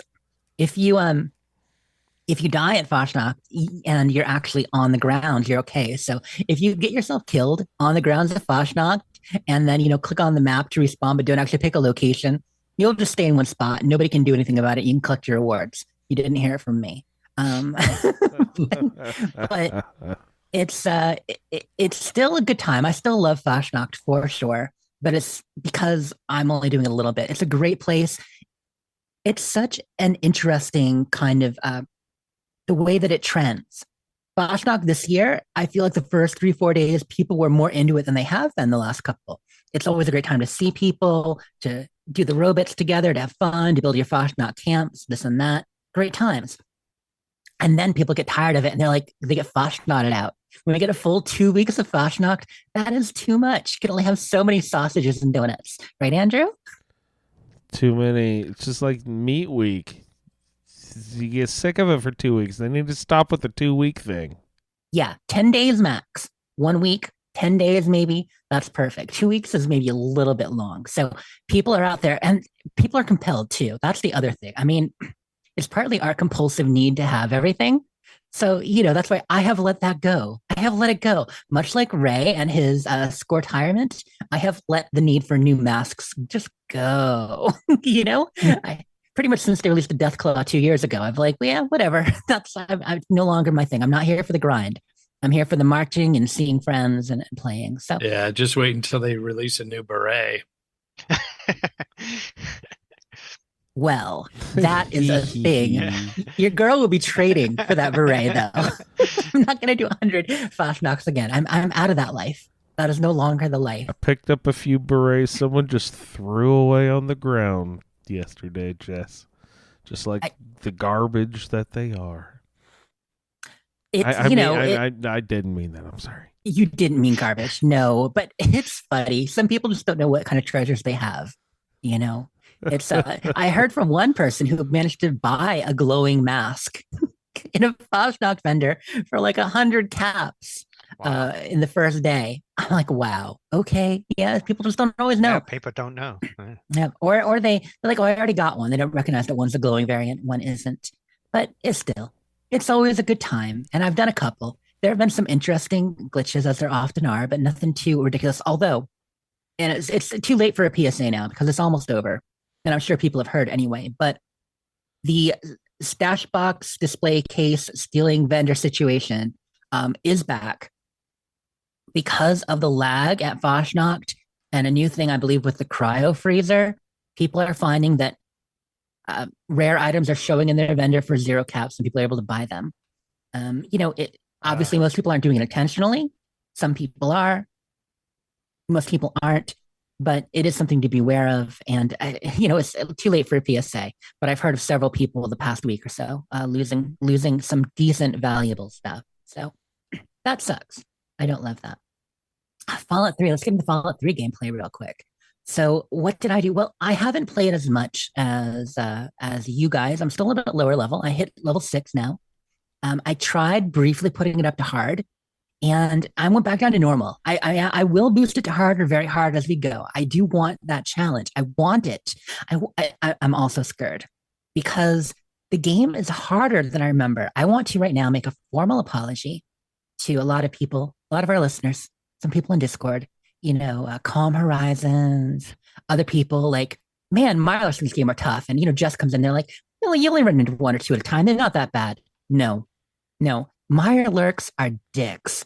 Like in Fallout 3, I forgot how bad they were when you get 2 of them on you.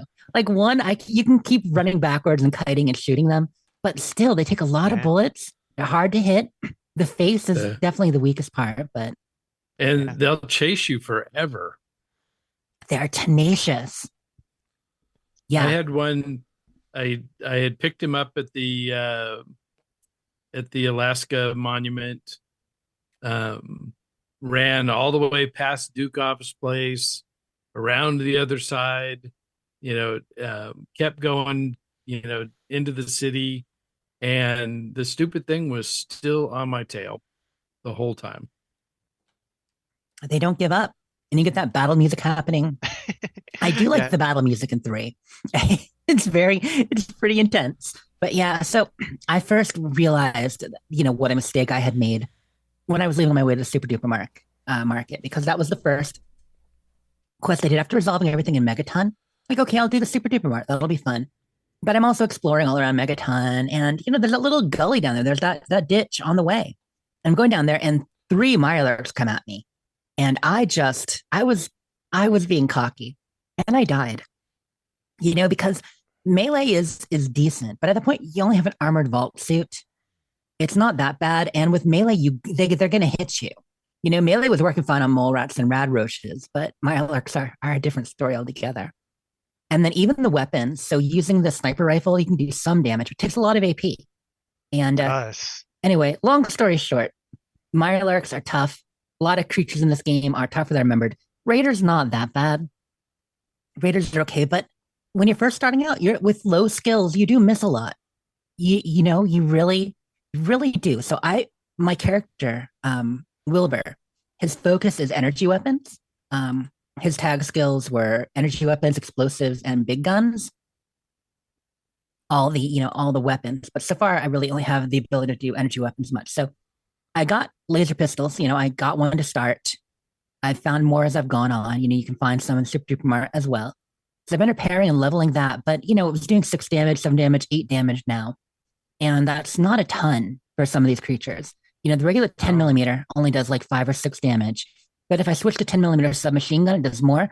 But the thing is, I only have a 20 skill in my small guns because I'm putting points in energy weapons. So they're not great. But I just wanted to mention that the toughness is more than I remembered. So I am playing on normal for now, not hard. Yes, that's why my character was addicted to 5 different chems because I'm playing it very hard. It's like, I need all the help I can get. Yeah, if you're boosting that AP with Jet using Psycho. So far, I've just been using medics and stuff. But so I went to Super Duper Mart. Outside, there was a scavenger with the robot. The raiders were already dead when I got there, but probably because I took so long running and screaming from the Mirelurks that they already stuff went down. I didn't have the repair skill to repair the handy there. Is the scavenger with the handy always Super Duper Mart? I feel like he's in the area, but he's not always there, is he? We're not sure. If you guys didn't run into him there, then he isn't. Yeah, but the guy who has a malfunctioning handy, and so you know you got to repair. I didn't quite have the skill, but I don't remember. my goal was to get a repair of 40 by the time I finished Super Duper Mart, which I did shortly after. Went through Super Duper Mart, always fun. Trying to stealth the raiders in there is a good time. Last time I played with Memphis, he was much more small guns than stealth. Wilbur is not small guns and stealth. Wilbur is loud and flashy. And so I got ganged up on a few times. It was difficult. There was a lot of running down the aisle screaming, then hiding while the COD was while my AP refreshed and getting a few more hits in, then running down the aisle screaming, kind of like in that fight with Earl in 76, like, just running. And then I get to safety, let my AP recharge and fight us more. But we got him done. But he's great on hacking the computers with the science and getting into the back room with the pharmacy. So I did, I got the food, I got the pharmachems. I do love the way the Super Duper Mart works, where after you clear the initial batch and you get into that back room and you're unlocking things, that then another group comes in. And I know this. I forgot this. Every time I've played, I forget this. And this is my 4th playthrough of Pod 3, but it just, there they are. I'm like, oh, this is awesome. But, I stood up behind the counter, fought them. It's fun. I'm really enjoying the overall mechanics of 3, and I'm glad that it's a challenge. I want it to be, I want to be able to play on hard or very hard. I want it to be like more of a challenge, but I don't want to die all the time. So I'll find that balance as I level up a little bit. But so after Super Duper, getting that done, getting a few more XP for the to be able to repair the robot, which I did. Will came running up to me. Now the kid from Great Itch, is his name Will? Am I remember correctly? Brian Wilkes. Brian Wilkes. Brian Wilkes. Okay, thank you. I'm like, why did I write down Will? That was for Wilkes. So Brian Wilkes came up in the middle of all that when I'm kind of fighting things. So I let him know I'd help. And that's what I did after a couple of Protectrons came up and fought me. And I decided to make my way to Great Itch, but I took my time getting there. I went back to Megaton, I sold, I leveled, I slept. And then I started exploring all along the edge there. So that's what I ran into, Grandma Sparkle and fighting a few raiders across the way. I had the funniest physics thing with a raider. It was like total Fallout 76 first week. So I was fighting the raiders across the river there, like you do on the one edge, and you're shooting across the water to the other, and there's the 2 set up. Well, the one I killed against the wall, I hit and went spinning in the air, like spinning and flying, and then stretched out until it was like Gumby, but like with 3 or 4 angles, and land in the water like a modern art sculpture. So I've got like this weird wiry spider looking person that was a raider in the middle of my water casting shadows. It's the funniest. Have you guys had any like wonky physics much yet in the game?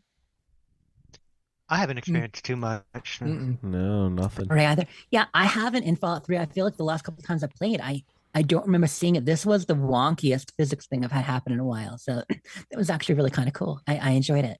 But yeah, discovering locations, made it to Great Itch, went and did that whole quest.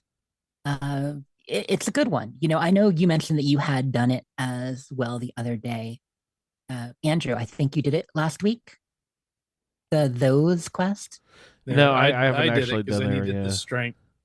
Those are the fire ants one, right? Yeah. Yeah. Mhm. No, I haven't actually stumbled across that one yet. Yeah, because Brian Wilkes shows up and gives it to you, but then you have to actually make it to Great Itch. So I did the whole thing. Once again I forgot how tough they were. You know, the worker ants, no big deal. But the soldier ants and the warrior ants, they take a lot of hits. So I found targeting with grenades was kind of the way to go. Get a good grenade on them or toss a mine or two down for them to walk over. And if they get, confused and upset, they start attacking each other. So that's good. Go for the antenna, get them frenzied. Yeah, if you can That's the word frenzy for it. them, yeah. Mm-hmm.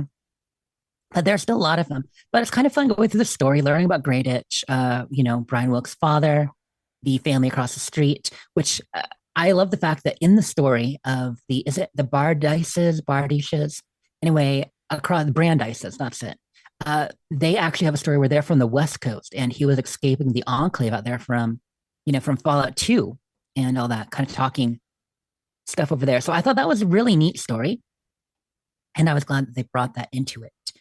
Going into Marigold Station, which is where you go to find the source of the ants, that place is a maze. I forgot how long it was. I ended up running past a few of the ants outside to get there because I'm just like, I'm using a lot of bullets. And once you get in there, you can also find a gun behind William's fridge. So that's a good thing. You get a shotgun there. So I had my energy laser pistol. I have an assault rifle I found, which I can't hit the side of a barn with. I really can't. I'm really bad with it. I've got a 10 millimeter submachine gun that we got in the Super Duper Mart. And now I've got a shotgun. But I find that generally what I'm doing is with these, I'm using grenades or mines, getting one or two targets in and just working my way backwards so the ants go over them. Or I'm once that happens, then I get in there and blast a couple times with the shotgun, or just a lot of laser pistol running backwards, because the fire they give you is pretty heavy. Do drink the ant nectar. The soldiers will drop ant nectar a lot of the time. That gives you 25 fire resistance, extra agility, and makes you dumb as a rock. Okay? Ants aren't very smart, but apparently they're agile and fire resistant. So drink that nectar like it owes you money. Also, Med-X, I was jacking the Med-X, whatever it took, but I made it through. And it's funny because there's a lot to the story, meeting Lesko, and I enjoyed that one. I forgot how compelling the quest really was. Well, partway through, there's also a thing where you find this guy Grady who's dead. You find a note on Grady. Did you guys any of you found Grady this playthrough yet in that whole situation? Nope. Well, if you do, you find a note, and he mentions that he stuck a key in a certain fire hose box. So if you find that fire hose box in a maintenance cabinet, you get that key, goes to a special safe. And it's like when you see a spinning light, you'll know where to use it. Saw the spinning light, went in there. I found a safe. I used the key on the safe, and I got the package, the very special package that needs to go over to Girder Shade for our buddy Ron over there. Naughty Nightwear. Naughty. That cracked me up. I'm like, oh my God, like that's the package. Ron wants to give this to Sierra, whole thing. But then you get it and you go to exit the room, and I got attacked by this guy Lugnut. He's like, stop right there. Give me the naughty nutwear. I'm like, dude, I don't think this will look good on you. But it was a whole thing. What a funny scene for them to put in. I really enjoyed the whole exchange. And Lugnut was no more. I kept the nightwear for myself because that's a lot of speech. But anyway, it was fun. Finished the quest. I went with the ant sight option. So at the end of the quest, if you resolve it, in a certain way, you can get either ant sight, which helps perception and fire resistance, or ant might, which I believe you took, Ray, and that helps strength and fire resistance. Yeah. So I took a sight because energy weapons, perception helps energy weapons, and of course lock picking. And I'm doing a lot of both. So that's what I did there. And then after that, I went back to Brian Wilkes. And of course, at that point, you've got a couple choices. You can just say, good luck, kid, you're on your own. after his family's dead, or you can help him find a place to live. And there are a bunch of options. You can maybe find a place in Little Lamplight. You can maybe bring him up to Paradise Falls. Don't do that. You can maybe find his aunt down in Rivet City. Well, I decided to go that route. So I pulled a Ray and I went and went way down and just started exploring, making my way to Rivet City before it was early. Explored along the coast and then jumped in the water and swam the rest of the way there. And yeah, it worked. So I got to Rivet City. I met a few people there. I've started a few quests at that location. I've bought and sold stuff. So my equipment's getting decent. I have combat armor, which is great, which will hopefully let me play on a, maybe get the harder difficulty. But the game is hard at first. I once you level up, it's not that bad. But I had forgotten how much of bullet sponges some of these creatures were. And that's you can milk pretty anything much if it has nipples. Oh no. And yeah, so that is ant nectar. That's how you get ant nectar. So that is it for my gameplay. Also, that was a sound clip that Andrew's played. That wasn't me saying that again. Oh, no. So, Andrew's like, I don't know. I didn't do anything. I have no idea what you're talking the perception, you intrigued me when you said that, because I forgot about those rewards, ant sight and ant might. Perception, does that doesn't affect accuracy in Fallout 3? Or does it? I don't think it does the same way. No. Does it affect your accuracy in bats? I don't know that it does. I think that's more determined by your skill with the weapon. Just that's it. Just perception. It shows the red dots on the maps. It'll boost your energy weapon skill. It'll boost lockpick, but I don't think it affects your accuracy in bats. Okay, I was just wondering, because I feel like a lot of times, maybe I'm starting to get my small gun skill up a little bit more, but I feel like I have to get so close, even with these ranged weapons, if I want to hit them in VATS with any kind of accuracy. Yeah, that's exactly. I'm feeling the same. I've got to wait for it. Don't you see the whites of their eyes? And yeah, they've fire done ants shot already... you 7 times. Exactly. Exactly. I mean, I guess if you want to just waste bullets like they do, go for it. But it is tough. They do get pretty close. But yeah, that is overall what I've been up to. I'm really enjoying Fallout 3 again and excited to get to Operation Anchorage in 2 weeks. Oh, by the way, I do want to say for people who might not have seen, we did put up the official schedule. It's up live on asapodcasting.com. You can see the full season schedule for season 15 now. Awesome, everyone. Go check out the schedule. We'll be proceeding with the season in 2 weeks' time. If you would like to participate and send some feedback into the show, please do so. Send your 5-minute feedback using the voice memo app on your phone. Is totally cool. Zip that on over to the Fallout feed at gmail.com. And next week is a feedback week. But we got a little bit of extra overflow feedback this week, too. We got time for it. Yeah, sure. I will buzz quickly through my gameplay, and we can get into some feedback or games, whatever we decide we have time for here. I decided to restart my character because someone sort of... Who was it? Was it Lee? It might have been Lee. Someone said, sounds like a good way to start an evil character would be to, kill Butch and his mom. And I was like, ha ha ha. Oh, wait, no, that's kind of fun. So I started over, no. and I went back in and killed Butch and his mom. And then I decided that gives you so little evil karma. I don't know if it's actually, worth it. This is definitely going to be a pennies over time, long-term type investment. You know what I mean? I don't think there is any... Another kill in the karma piggy bank. I don't know. I haven't blown up Megaton yet. That might give... That's a lot right there. A crap That's ton That's of 1,000. a crap That's ton all of of negative. What else? How about 10 penny? Can you get negative for letting the ghouls out negative or whatever? 600 for letting the ghouls in or something. Yeah. Isn't negative 1,000 the lowest and plus 1,000 the max? So you go right to the lowest if you want Megaton. Can you blow up Megaton and let the ghouls eat everyone at 10? Oh, yeah. You can do both? Nice. Yeah. Because that's what I was initially thinking my character might do, when but Yeah. I decided to leave Timpani alone. So the first game I was playing, I like sort of went straight to Megaton, and I was just gonna grab my evil follower guy. I'm blanking on the name of right now that you can get there in town, who works at the bar.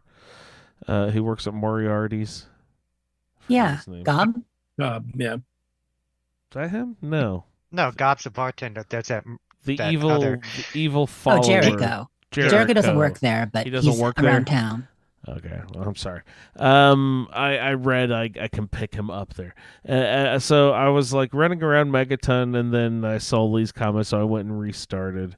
And then I was like, no, I'm not going to Megaton. I'm just gonna head to the northwest corner for some reason. And then I just kept running. And then later I was thinking about it. Man, it's just like the northwest corner of all this Fallout maps. You know, you got to start in the northwest corner for some reason. So I'm just sort of like, I'm still really low level. I'm only like 3 or 4. I'm on my way up to that northwest corner.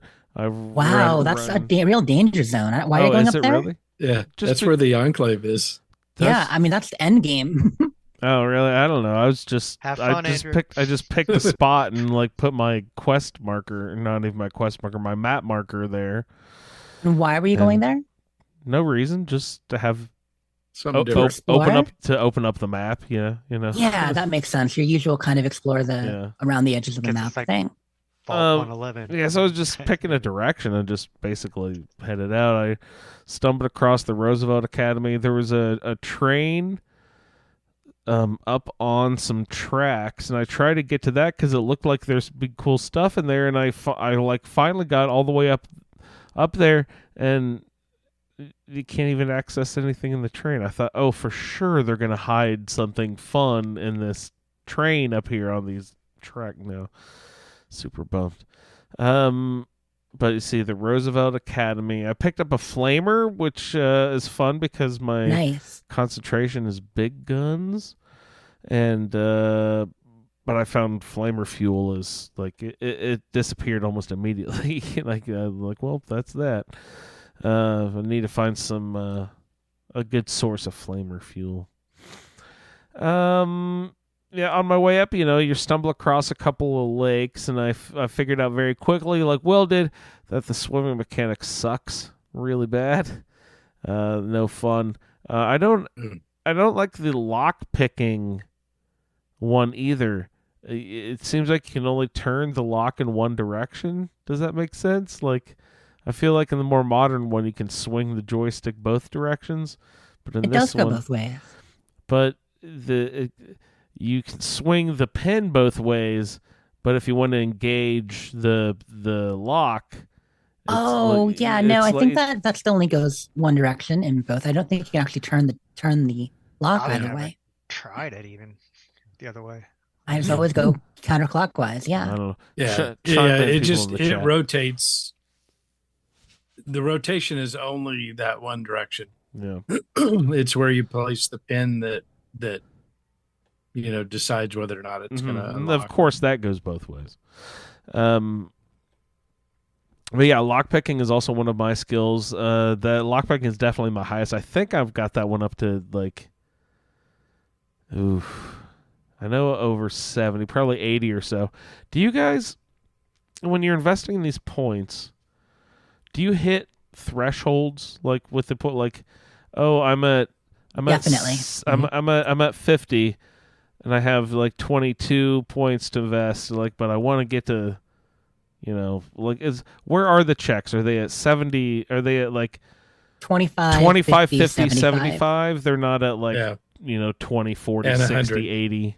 Okay. No, yeah, it's For for the most part, it's those quarters. those keys. Okay. Yeah, well, but sometimes you see like a speech check or something. It might be like 45 or Yeah. like some weird thing. Yeah, like speech not checks can be, but Yep, most of the speech. skill Okay. checks are. But lockpicks are I've seen easy and hard so far. Is there like a easy, medium, hard, master, or what are the? Yeah, exactly. Okay. It's same with computers. Right. All right. Very easy, hard, very hard. Mm-hmm. Something like that. But yeah, so those are the ones that are definitely at each section. Other things, like medicine, for instance, as you level that up, you'll get more stuff from your stim packs and Radaway. And so that, 39 is better than 30. So it does make a difference on some.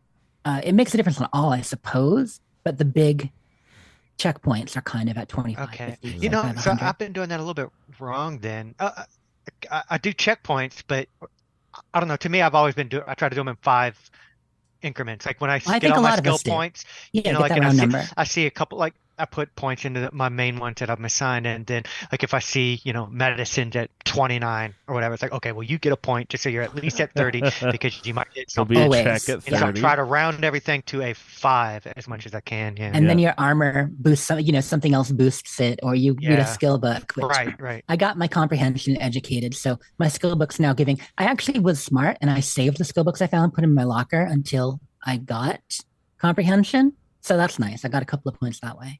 Yeah, that's a good plan. The Meyer So Andrew, you're Yeah.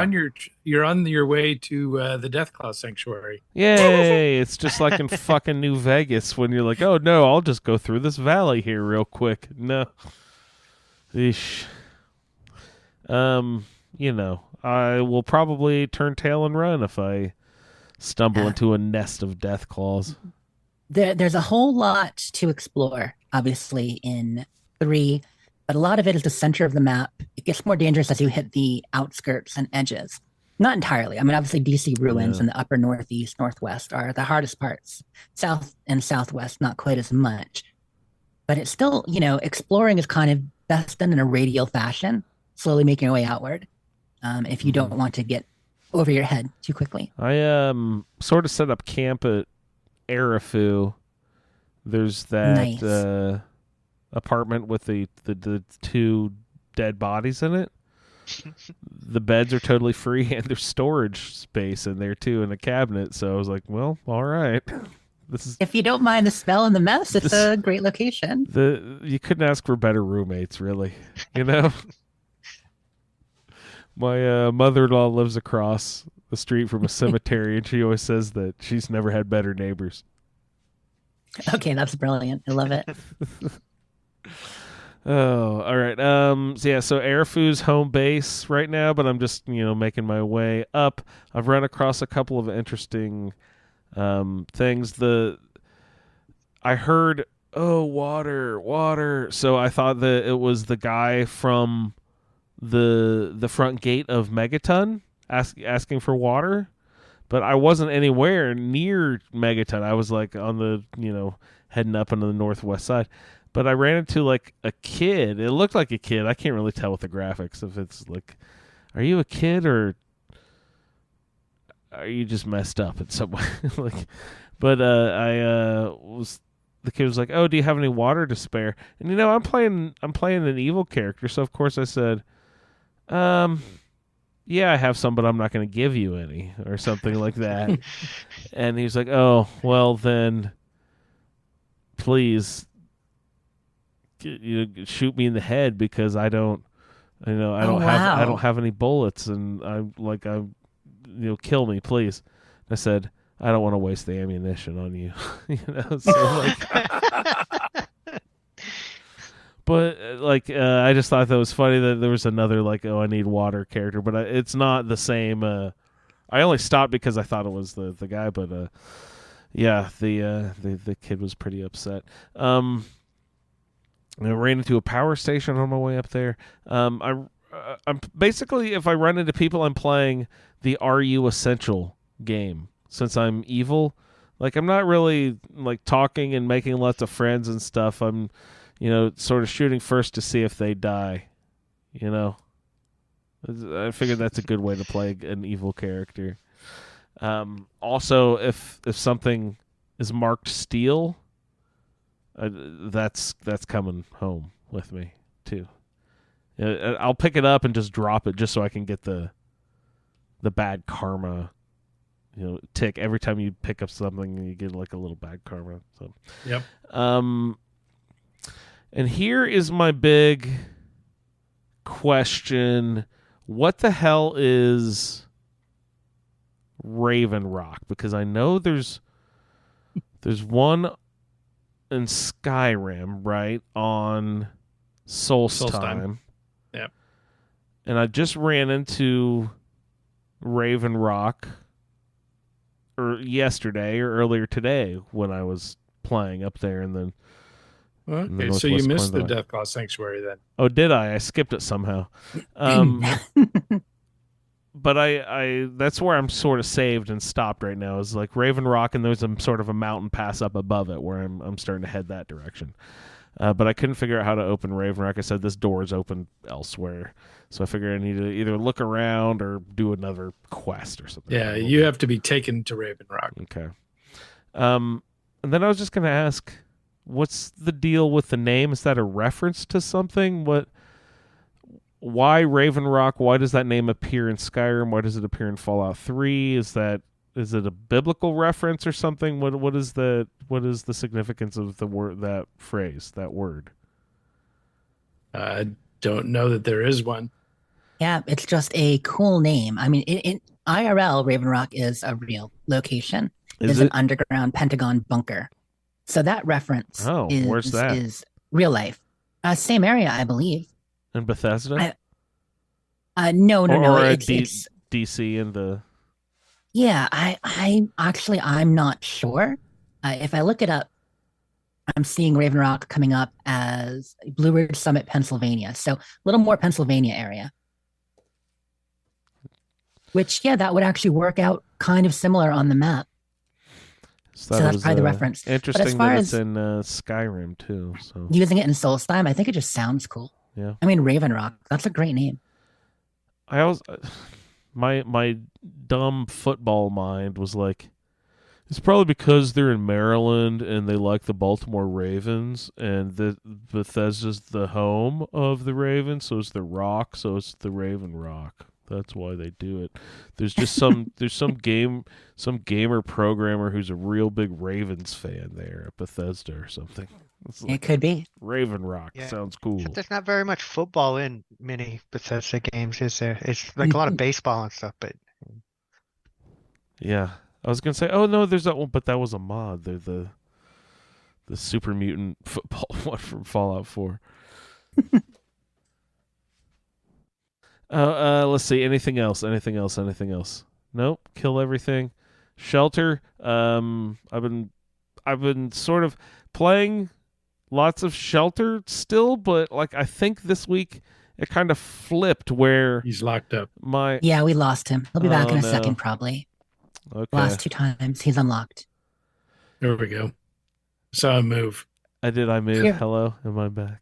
You're back. Hello. I didn't know if you're wrapping up. If you want to get into feedback or if you had something else. Yeah, I was just gonna say in Shelter, I am getting lots of people who have maxed out all of their specials, but I still have not gotten the level 7 endurance outfit, so I can't let any of they're all like level 1, and I'm keeping them from doing any jobs or anything, so they don't level up until I get that level 7 endurance outfit to level them up in. But so it's kind of weird, and I'm starting to lose some of the higher level people for some reason. I'm like down into the 180s dweller wise again. I'm like, oh no, what the hell is going on? I think I'm getting careless as the questing is going on. But yeah, I feel like hopefully soon that level 7 endurance, and they'll get the Dragon's Maw. Is that what it's called? Dragon's Maw. Yeah, those are the 2 things I always aim for, but I still haven't found them yet. Let's see. Oh, I got the repair bobblehead. That's also with the Arafu place. I think that was the only last thing I didn't mention there. Yep. All right. So that was my gameplay. Plenty of 3. I think this week I was gonna say that when I sit down to play games, I think that Fallout 3 has now sort of taken over Shelter. I always used to pop Shelter and first like get that stuff cleared out real quick and then go play 3. But I think this past week it's like the urge to play 3 is sort of taking over Shelter a little bit. Yeah, I've been for the Roundtable. I mean, that'll take over Yeah. That'll take over and get you ready and get you in there. Because if you're only level 4 so far, No, I'm still really low level, but enjoying it so far. Need an ammo source though. That's going to get annoying pretty quickly. I can tell. it will. That's why it's good to have multiple weapons and start, trading stuff for ammo regularly.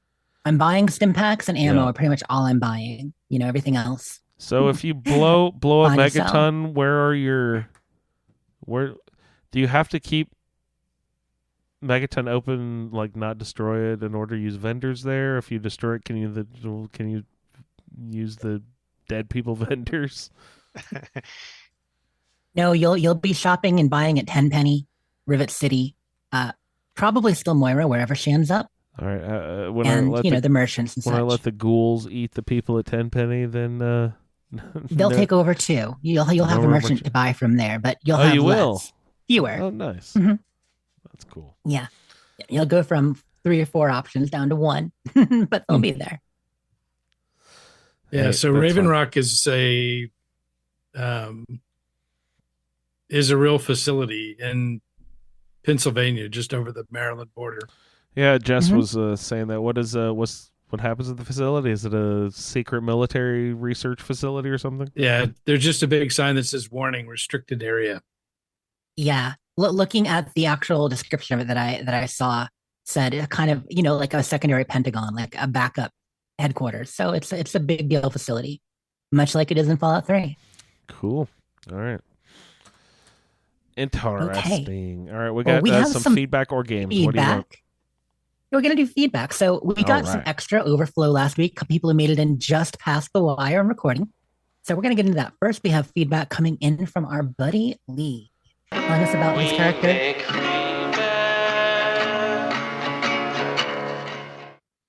Kalmata. Here's Lee.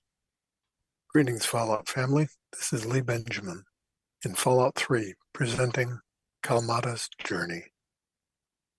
Kalmata's starting stats are Strength 8, Perception 6, Endurance 7, Charisma 6, Intelligence 3, Agility 6, Luck 4. Perks assigned: Size Matters, which adds plus 15 to big guns, skill, available at level 8, Endurance 5. Action Girl, plus 25 action points, available at level 16, Agility 6. Explorer, all locations are marked on your map, available at level 20. Kalmata is currently level 10. Due to her high strength, I call her Kalmata the Brute. Notable events: found a sniper rifle in the stump of rock pile outside Megaton.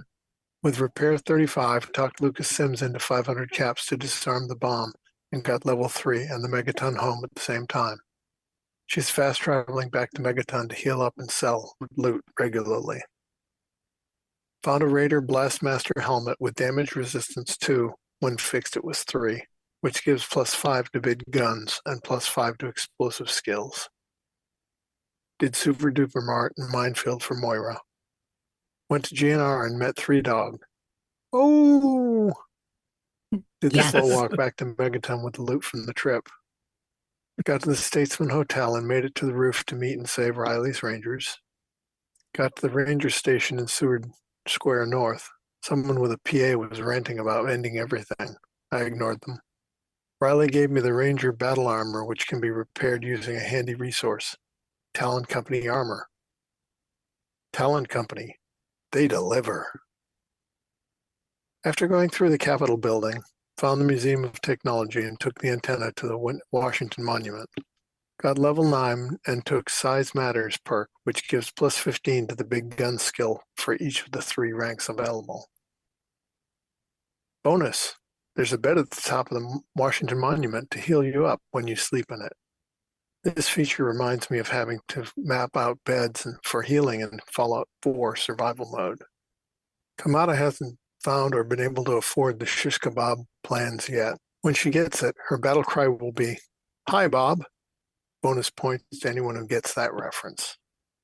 She instead built 2 rocket launchers and combined them for better durability. Not the best weapon, but fun to use. looking for ways to upgrade the damage output. It does seem to be pretty effective if you wait for your target to get within about 10 feet. Of course, at that range, fire ants can hit you too.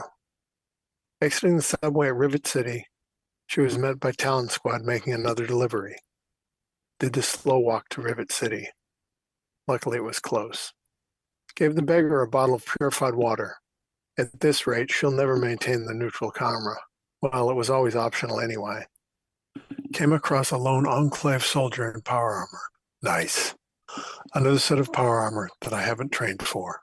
Into storage it goes. Did Moira's Chapter 2. It's kind of hard not to kill the kind of beasties she has us chasing down, but at least some data is coming out of it. Tried to learn about Rivet City's history, but I wasn't able to learn much that sounded plausible except that someone cleared raiders out to get the city started, but no one is sure who did that. Heading west to the Robco facility.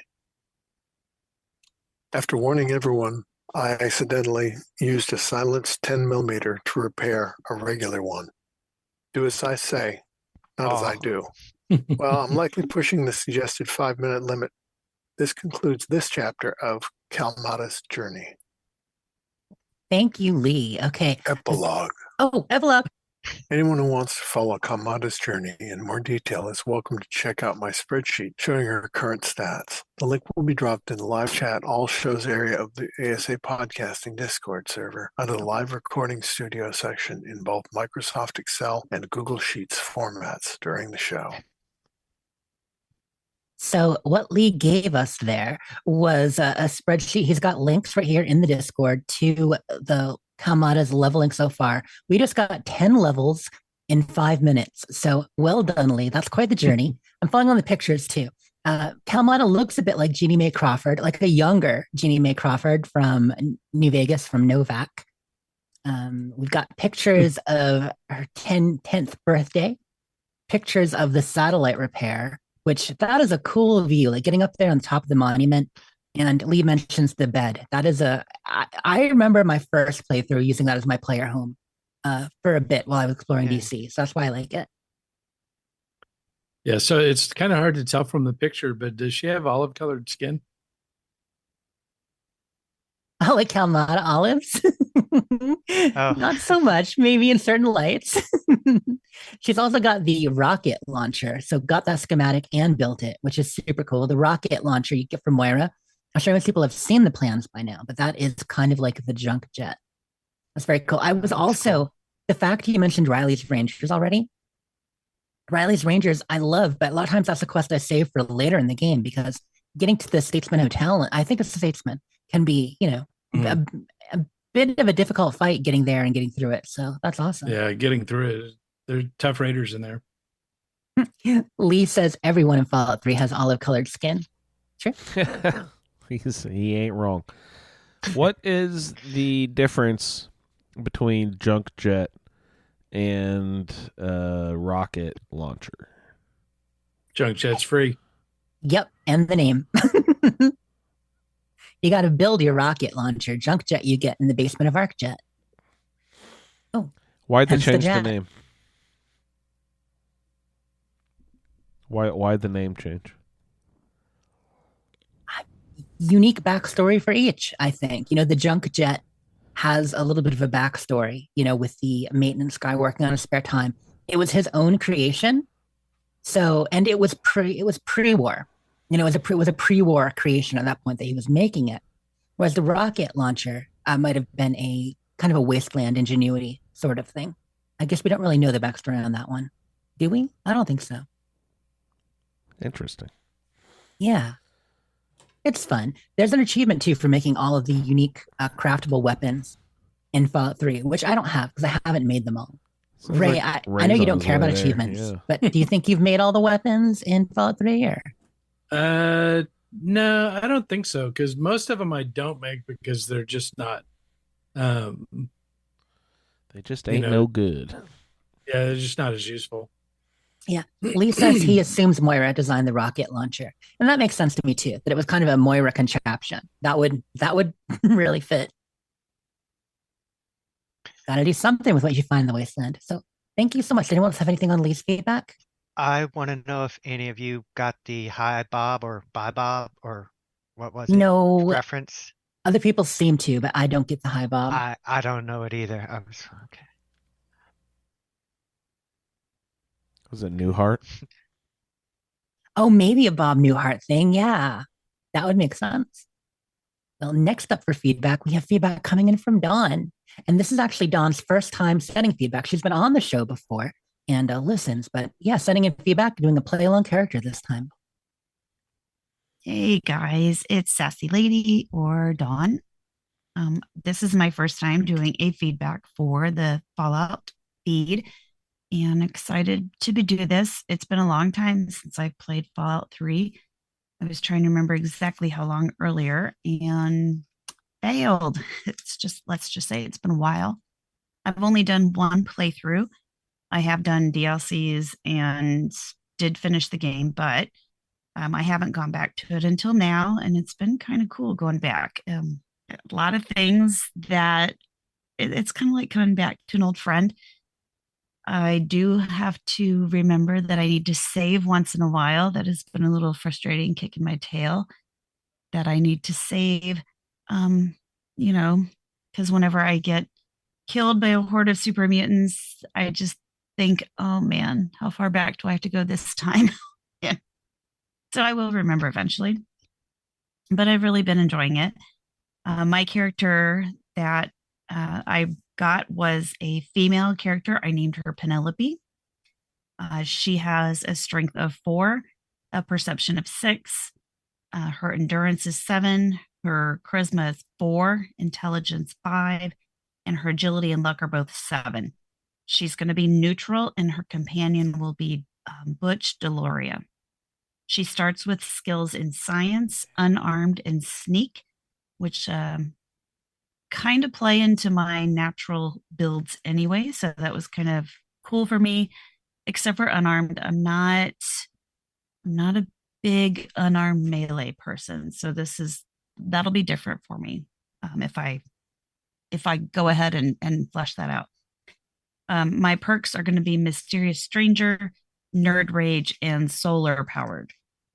So as she's leveling up, when she's left the vault, I took intense training so I could increase my strength to 5, and I boosted my speech, barter, small guns, lockpick, and repair skills.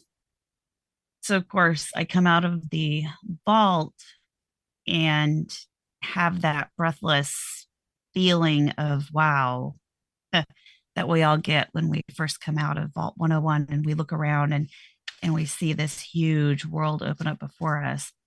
And even though we literally don't live in vaults, but we get that feeling as we watch our lives unfold in front of us, and then we come out of this vault and we're just like, wow, this huge destroyed world in front of us is just amazing. So she goes through this whole thing, but her main motivation is to find her dad. So she comes out of the vault, she looks around, she sees Megaton in the distance and knows that that's her best bet, is to go to a large settlement and see if they have any idea about her dad. So she gets to Megaton and meets the different people there and is told that probably Moriarty has information about her dad. But when she gets to Moriarty's, he wants money for his information. So she has to find some odd jobs.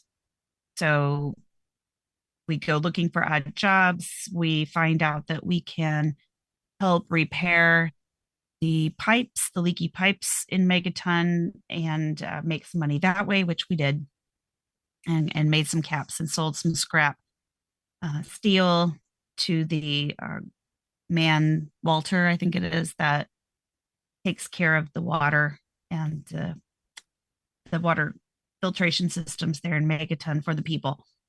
And that's something that I recur with. I will pick up any scrap steel so I can take them back to him and get paid my 20 caps. I know there's other people that will take them back when I get to them that will also buy scrap steel. So that's just one of those things I always pick up in the game because I can turn those around for caps pretty quickly. because I know I need to buy a lot of ammo in this game. I talked to the sheriff, and he seemed like a nice enough guy. And we talked about the unwiring, oh wow, words, killing the bomb, basically, that's in the middle of the settlement. And so I have to work on my explosive skill a little bit before I can do that. So I'm working on that. It's been there for years. I feel like it can be there for, a few more days, because right now, this character, she's got things to do. Now, I did talk to Moira when I went to buy supplies. She wants me to work on her book, which I can do as long as it doesn't interfere. I've done one quest for her. I went and found food and drugs for her at the Super Duper Mart and dealt with the raiders. That was, kind of a little test on how she can do right out the gate. And she did okay. Because she's got some sneak skill, and I used that quite a bit. And the guns weren't terrible. So she did all right. That was kind of her first foray and first battling out in the wasteland. But we did that for Moira because that was pretty much on the way to where we were heading anyway. Because after we paid Moriarty off, he told us that Dad was on his way to see some guy named Three Dog out in the capital wasteland. So we have to go to DC. So we are heading out into the actual wasteland. So now that she's leveled up after Super Duper Mart, I have increased my repair skill, my small guns, my speech again.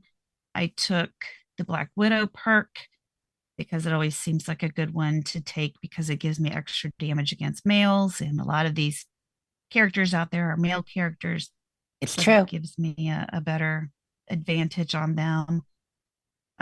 So going through DC, running into a lot of super mutants, some raiders. Raiders aren't that big of a deal. I've run into a couple of the mercenary group, also not a big deal. It's the super mutants that are kind of a problem, mainly because they tend to overwhelm you. There's multiples of them at one time. The ghouls aren't too bad. I forgot about the glowing ghouls being able to heal. Oh my gosh, that's such a thing. Those are such a pain, especially when I'm trying to take them out, but they tend to hang around in the back. So, then you got to think of the priority. Like, are you going to kill the ones that are clawing your eyes out, literally, or are you going to go for the ones that are in the back? That's the glowing one that's healing the other ones. So it's a real, it's a real good time. And I find myself spending most of my caps on stim packs and ammo. And I just pick up anything that looks like it might be worth money and sell it, because that's how I'm funding my ammo and my stim pack usage. I'm not one to use a lot of chems, but I am exploring that in this build because I'm finding that if I use more the medics and the psycho and things like that, that it does help, especially by giving me more AP and that increase the damage and stuff. It's actually doing pretty good, but normally I run my characters pretty clean. I don't let them get addicted to anything, but yeah, this girl's been pretty addicted. So yeah, maybe it's it's all right. She'll be all right. So she's made it to DC. She's talked to Three Dog. Three Dog has asked her to work on his receiver antenna thingy up in the monument, and she has agreed that she can work on that at some point in time, because again, finding Dad is her main goal. So she did manage to get Three Dog to agree to tell her where her dad was without her having to actually do the favor for him. She said that, we're good for this, we'll come back and do this. I just need to find my dad first. And that was okay with him. So he sent her to Rivet City to talk to Dr. Lee. So we go to Rivet City, we talk to Dr. Lee. We find out that Dr. Lee has known us our whole lives. And as Moriarty had hinted to us, we were not born in the vault. And that is such a shock. And she tells us all about Mom and just kind of rocks our world. talks about how our parents used to be and the work that they used to do, and then how dad just kind of withdrew once mom was born. Once mom died, when my character was born, and how he just kind of took me and disappeared, which I think Dr. Lee pretty much, she kind of resents, and I don't think she really cares for me that much. So that was a fun conversation. I learned about my parents, but I kind of get the feeling that she resents me. So, and I wonder if she didn't have a thing for my dad at the time too. So that was Definitely awkward. get that feeling. So she says that dad was there, yes, but again, I am one step behind, and he has already gone off to the memorial where they're working on Project Purity. So off I go there. So I have headed over to the memorial, which now I've leveled up again, and I've increased my lockpick, my medicine, and my repair. And then I took thief because that would increase my sneak and my lockpick. I'm not sure that was the best move at this point, but I did it, and I'm kind of glad my sneak did get increased. It has helped me get around a lot of things. When I was going from, when I was going from Three Dogs studio, when I was going from GNR down to Rivet City, I basically just stuck to the river and avoided a lot of trouble that way, which, yeah, I avoided a lot of XP too, but I also didn't use a lot of bullets and stim packs. So,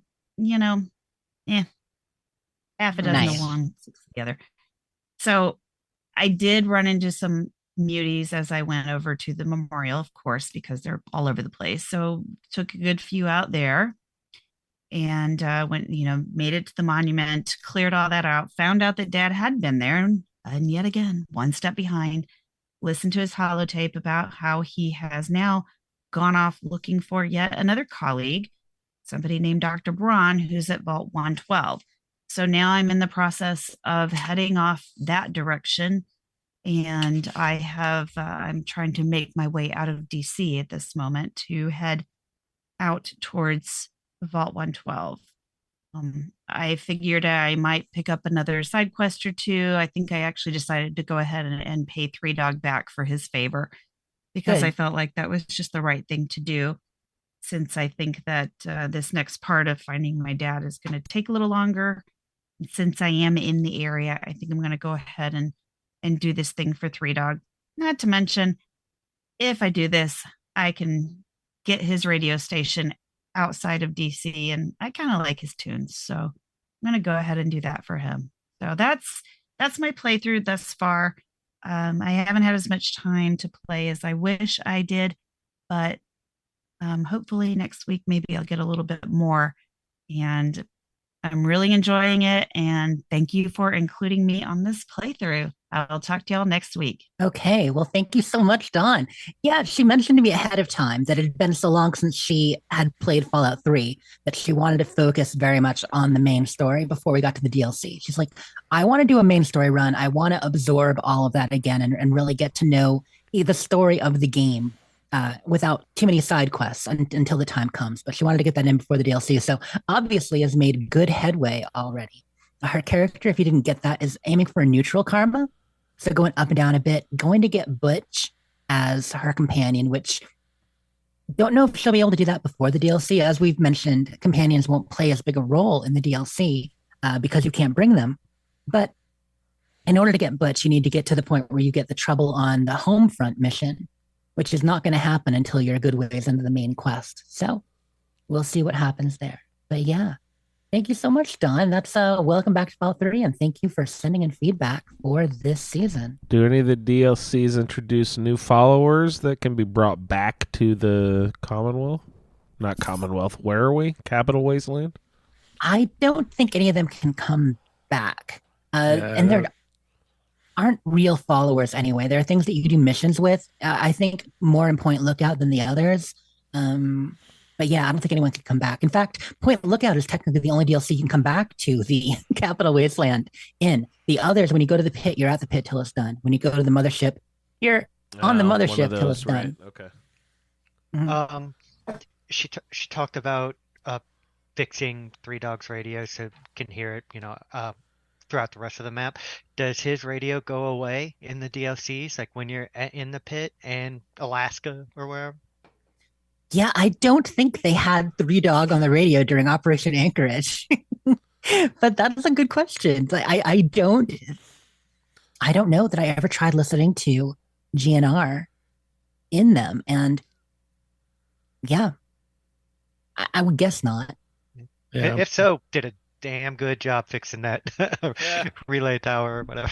A really good job. Yeah. Hilarious. Well, we also got an email in from Leon. I didn't know, Andrew, if anybody wanted to read this feedback from Leon. I can go ahead and read it unless someone else wants to. I don't even have my email open. Sorry. Okay, let's go. So our buddy Leon sent us in some feedback here. It says, so sorry I missed the feedback episode, real life stuff and other microphone issues, sending it this way. So Winter is my character's nickname since everyone called her the Ice Queen. She never fit in the vault. She was more attracted to Amada than any of the boys. She remembers fighting Butch at her birthday party and even took on all the tunnel snakes right before the goat knocked Butch out. Then, the night her dad left came, everything changed. After telling Amada to keep the gun, she picked up her baseball bat and worked her way out of the vault. Along the way, she killed Butch for all the bullying he had done to her and Amada, and even killed his mom, since she was the reason he was such an ass. She proceeded to kill any security member she could find. That's awesome. And when she faced the overseer for his password, she even threatened to hurt Amada if he didn't give it to her. She really wanted Amada to leave with her, but when Amada refused, her heart was broke, and she left. The outside frightened her. No ceiling and all the bright light. She managed to find her way to Megaton, and as soon as she walked in, another man was confronting her. She joked with him, but inside she was mad. Who was this Lucas? Another overseer of this town? She wandered into Moira's shop and quickly found work on a guide to the wasteland. After doing a lot of Moira's tasks, she realized two things. One, Moira is crazy and going to get her killed. Two, the wasteland is survival of the fittest.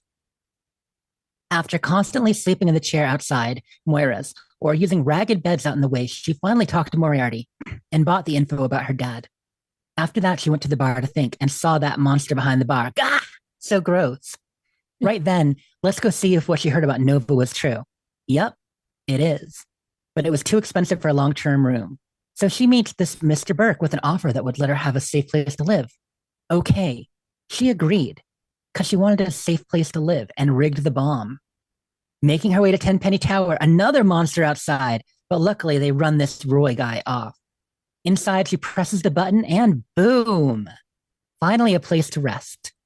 But now she needs to handle this Roy. Tracking him down, she doesn't even give them time to talk before shotgun to the face.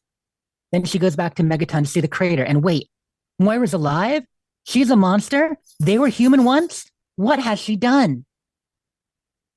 Okay, more to the story. This is Leon now, not as his character. So Winter is supposed to be neutral, but I wanted to do a redemption arc. So now she's going to try and make up for her blowing up Megaton by trying to be good. But it's hard because as a character, she definitely believes in survival of the fittest. So she's still stealing. And now that she's level 12, cannibal is also allowed. So she's going to see if she can get to neutral. He's going to see if she can get to neutral. One tip on Moira's Mirelurk quest for people. Before you take the quest, just go in and clear out the Mirelurks there. Then take the quest and walk right through. Since they're all dead, you haven't killed them, and it doesn't count. Also, since they blew up Megaton, some wasteland merchants will say, sure, I'll sell, since it looks like Megaton won't need it. So there are other references. Wow, that was quite the feedback from Leon. So I like the idea of the character being resentful, having a thing for Amada, having this chip on her shoulder and the redemption arc. The idea that she thought all ghouls were monsters and didn't know what was going on with them and then realized, wait, they were human once and that's going to lead to a redemption arc. That's kind of cool. I don't think I've ever heard anyone kind of take that standpoint before. I'm a big fan of going to clear out the Mirelurks beforehand. Smart. Yeah, I was gonna say that's a good little tip there. Yeah, and Three Dog talks about it on the radio about how ghouls, were people. Right. Yeah, he totally has a whole speech about that. Yeah.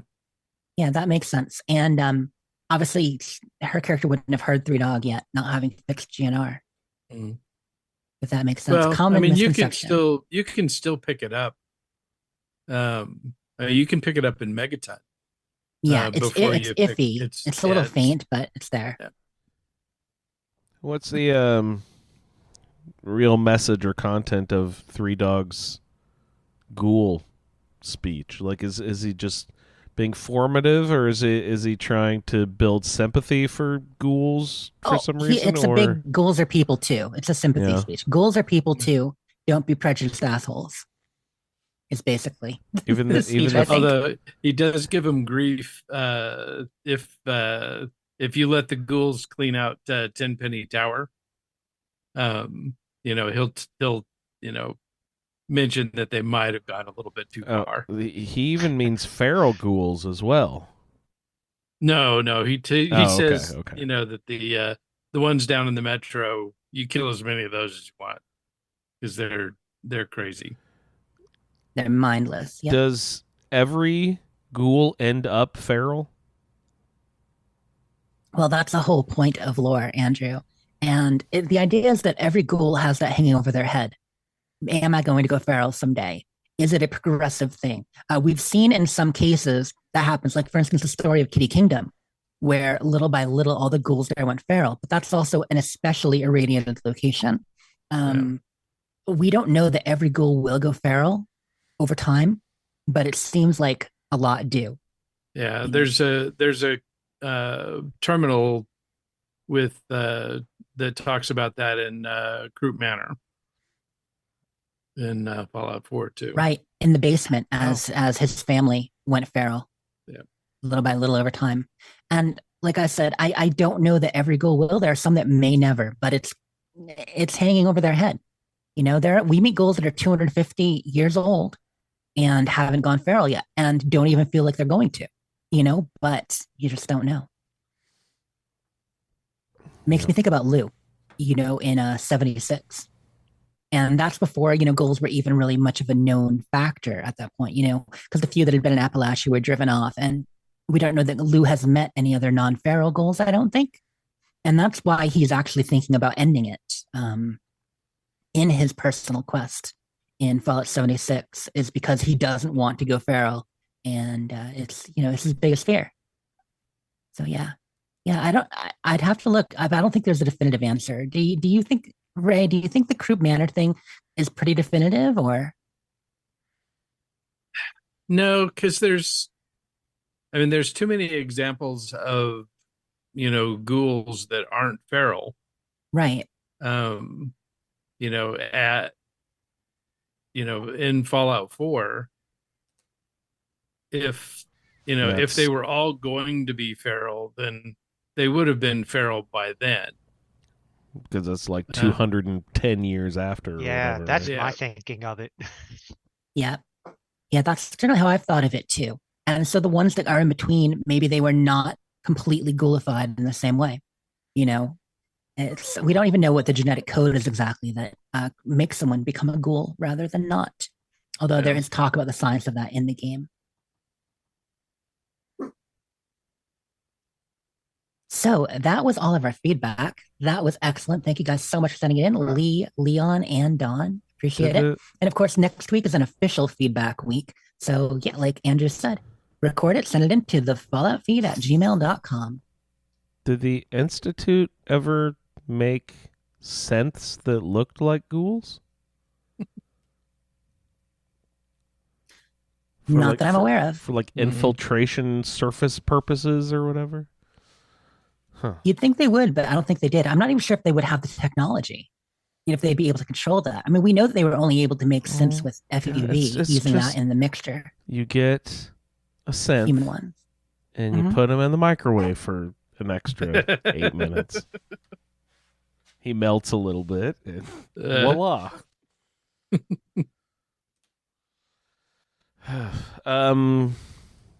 Let's see, that was all the feedback, right?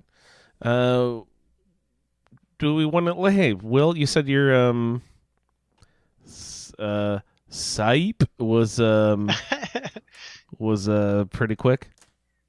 Yeah. Well, actually, it was still a game. If you want to do it, it's pretty quick. We can do that one. I'd love to do a will game. Let's go. Okay, sure. I have a couple. I had this one like actually from a few weeks back, and this wasn't really a save game. I'm going to say that every time now. No, I'm not. Don't worry. But it actually, I was thinking we should possibly throw an impromptu one at the beginning to introduce it. This one is pretty quick. Okay, and I think it's relevant because you guys have been discussing a lot of the craftable weapons in Fallout 3. Uh-oh. And there are 1, 2, 3, 4, 5, 6, 7, 8. It looks like 8 craftable weapons in Fallout 3. Can you guys name them? Probably not, but let's go. This is one of those games that's two of them. Good Yeah. lord. Okay, well, so this isn't really the biggest part of the game. This is more to help you with the second part of the game, but I figured we could go with that. You want to try, or you want me to just tell you what they all are? No, we'll try. Sure. Okay, well then, See how many we can get. go ahead. Here, I already prearranged a random order for you guys. Andrew. Oh, my turn first? Yeah. Okay. What time is it? Game Sorry.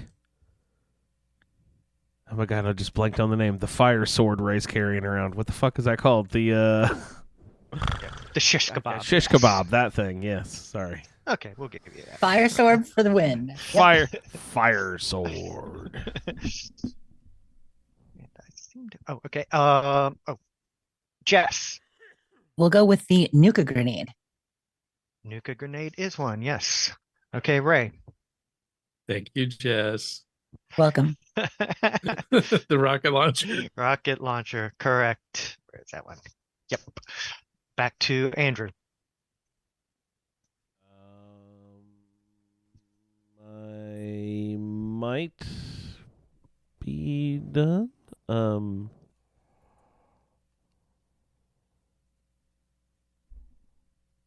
Nah, I don't really Okay. know. I'm not as Okay. familiar with this game. Yep, I've Jess. got the bottle cap mine. Correct. Very good. Ray. Yeah, darn good. Gosh, it's the Deathclaw Gauntlet. The Deathclaw Gauntlet is craftable. Yes. Very good. Yeah, I think these are all things you can craft. You learn the recipe for various whatever. 3 left. Jess. One of these is really hard. Yeah, so I don't remember if the Mesmatron is a craftable thing or if you just get given it. I don't think it is. So what else would he be? I feel like there's another melee one that they give you some good craftable melee. The electric cattle prod. No, that's not one I saw. No. No, okay. It's I it's think like one that you just I did. think I'm out then. Okay. Any other last guesses, Ray? The only other one I know is the dart gun. The dart gun. Mm. Correct. Yep. Okay, and then so there are 2 more. Wait, can I guess? Can I guess? Is there Oh, a yeah, yeah. is there a paddle ball one in this game? No, it's a very good guess, Andrew, but no. Moldak stick. Commie whacker. We'll go with Yeah. commie whacker. There is a think little lamplight. I think I may be making that up. Maybe I should just tell you. Railway rifle. Oh, the railway Oh, rifle. railway Yeah, okay. Is I that forgot do you was get in that here. from? Is that little lamplight? Where do you learn that? Or what? No, I might be. Is I'm that probably craft- thinking of Wazer rifle from Does, Fallout 4. Why I'm- Yeah. I didn't Uh, even know the railway rifle was craftable. yeah. Does And so there's Baby one more. McCready give it to you? It comes from the DLC, so we will, I guess, to see this. But there's a trench Oh. knife. It's a trench knife. Yeah, I wasn't expecting you to get that one. Yep. Okay. Okay, But- cool. so the whole reason I was really going to have you do that, I wanted to get this fresh in your mind. So it's the shish kebab, Nuka grenade, rocket launcher, bottle cap mine, Deathclaw gauntlet, dart gun, railway rifle, and trench knife. We played about a month ago a little game that was sort of based off that kitchen crime scene thing, whatever. And so I know Ray knows some of these. So these were, I was going to, again, follow up on that. Name some of these ingredients, or not the ingredients, but the supplies. Components used to make them. Used to make them. So I'll call them out, and then you can see if you know. And I looked at these, and if you think about it, they make sense. So could figure them out, by like doing it. So here we go with and just so buzz in with your name if you have a guess. So there's one conductor, one fire hose nozzle, one leaf blower, and one vacuum cleaner. Ray. Ray. Rocket launcher. Rocket launcher. 1 point for Ray. I'm gonna see if I can actually keep score properly this time. Okay. Okay, we have. I'll keep score. Probably a better idea. Okay, we have one cherry bomb, one sensor module, 10 bottle caps, and one lunchbox. Jess. Jess. Bottle cap, mine. Bottle cap, mine. Okay. One leather belt, one medical brace, one wonder glue, one deathclaw hand. Andrew. Andrew. A good time on a Friday night. Correct. Okay. Deathclaw gauntlet. Yeah. All right. Paint gun. Rad scorpion poison gland. Surgical tubing. And a toy car. Ray. Ray. Dart gun. Dart gun. Yep. I know Toy Dwight car. talked about this. When we did the Fallout Roundtable like 4 years ago, or whatever, the 3 roundtable. What does that dart gun do actually? Because I remember he was saying it was actually pretty useful. I've never used it. To me, I just I see darts and it's like, oh, cool, can sell those. I don't know. Does it paralyze people? Shoots darts.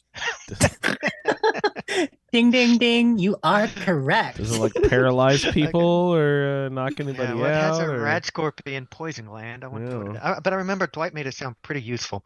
Okay. Yeah, Oh, I mean, I it's a know. decent weapon, and you find a lot of darts. Yeah. Especially in Minefield.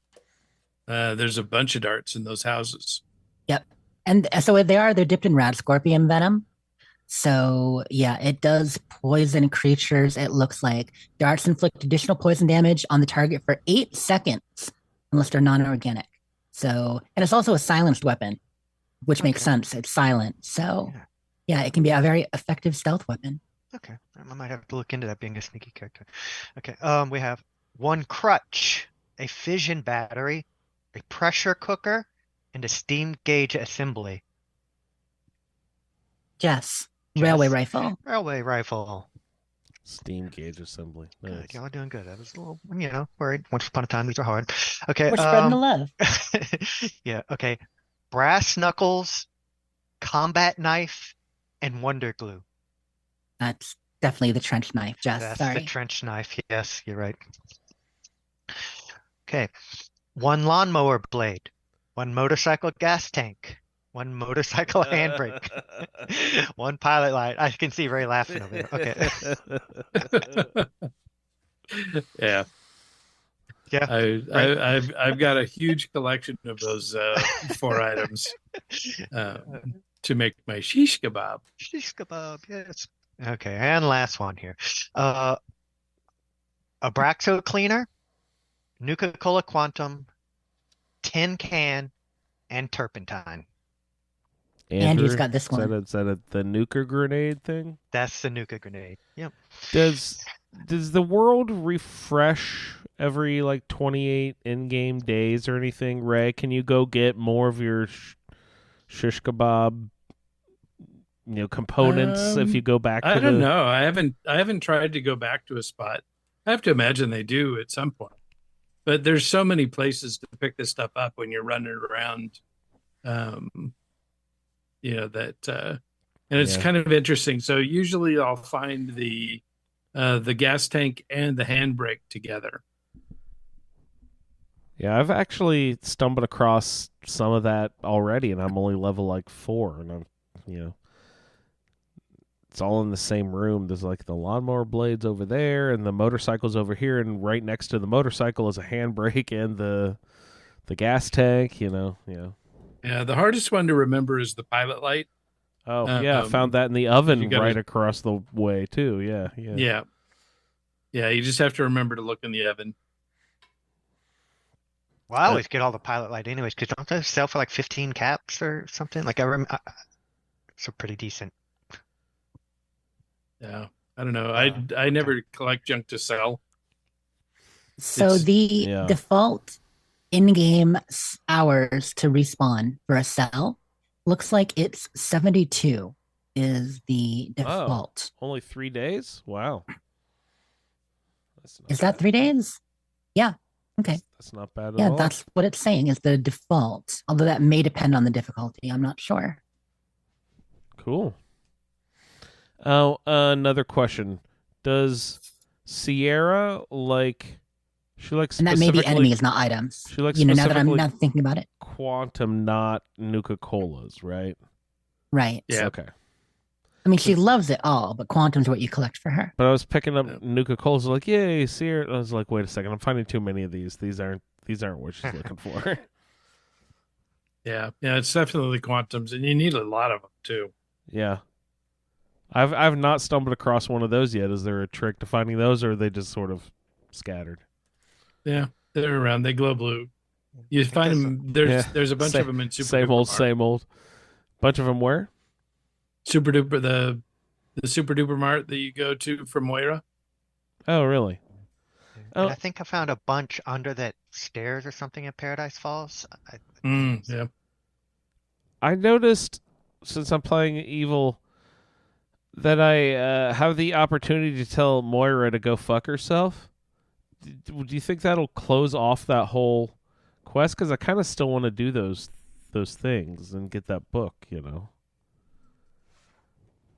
Yeah, if you tell her to shove it right off the bat, then it shuts the whole thing down. The whole thing down. Yeah.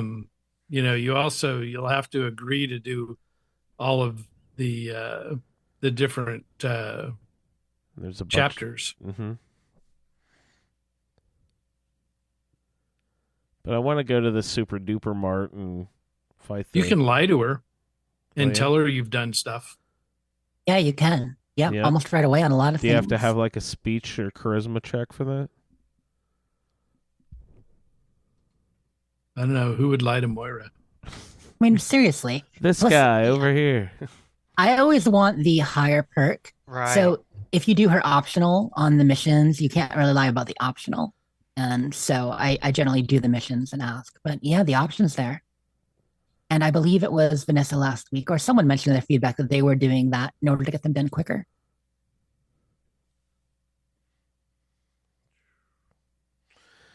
All right. Jess, did you want to know? I may actually, I'm kind of curious. I may try that because I haven't done Minefield yet. And I've got a bunch of mines on me. I wonder if that would help. Man, Minefield seems like the place to go. Oh, Andrew locked again. I'm always locking up on you guys. You're back. You are back. Hello, Podcat. It's Podcat's fault. It's always, he's got his butt right in my face. Did you want to do some iguana bits tonight, Jess? You know, I don't really have many. I'll just quickly announce. Currently, it is double XP weekend in Fallout 76. So my 76 players, if you didn't know, if you've been away and you want that XP, double XP. Also double mutation, so don't catch anything out there. It's a wild, wild wasteland. Be careful. Boschnacht is done Tuesday, so your last chance to get those masks. Yeah, good times. Your last chance to not get the masks. Yeah. Indeed. Should you want to spend another 72 fruitless hours while you wait for that sale to reset, you can also, not get masks. We have on Bethesda.net, they occasionally do mod spotlights and people spotlights. Well, they just did a nice spotlight on Kingath. Kingath is the mod creator who did Sim Settlements 2, many other things that we're talking about. Just recently had a discussion with him during C3 about the Verified Creators Program. Well, there's a big interview with him about his history in modding and such up on the Bethesda.net website right now. So if people want to check that out, you should. It's a good article. And, I wrote damn masks. So yeah, I'm just bitching about masks there too. I say I don't care, but the truth is if the drop rate wasn't so miserable, I'd probably be trying to get a couple more too. But I'm just not going to subject myself to that. Well, yeah, so, I mean, if you can figure out a way to cheat and have, yourself spinning there for 14 hours straight. Mm-hmm. Then you can have a shot at it. But that is it for the bits. Nothing fancy tonight. All right, you guys. Well, that is all I have. Did anybody have anything else they'd like to get into this evening? And on that note, Will, please shout out where we can find you on our social medias, etc. Oh, on social media, I was going to say on a skateboard under a rock again. But there you go. Will Wonka, if you want to see pictures from 2 years ago. Okay. Yeah. Yeah, me too with that sort of stuff. And Will, thanks so much for hopping on. Looking forward to seeing you here in another couple weeks. Yeah, this is great. Thank you. Yeah, for having me. Absolutely. You can find Ray over there at RayLB for his personal account. Also at BBCISSS for all of your No Man's Sky needs. Ray, thanks so much. Good times. You can find her at Sleep is 4T. Also at You Wastelanders and at Dames Who Game. Jess, thank you.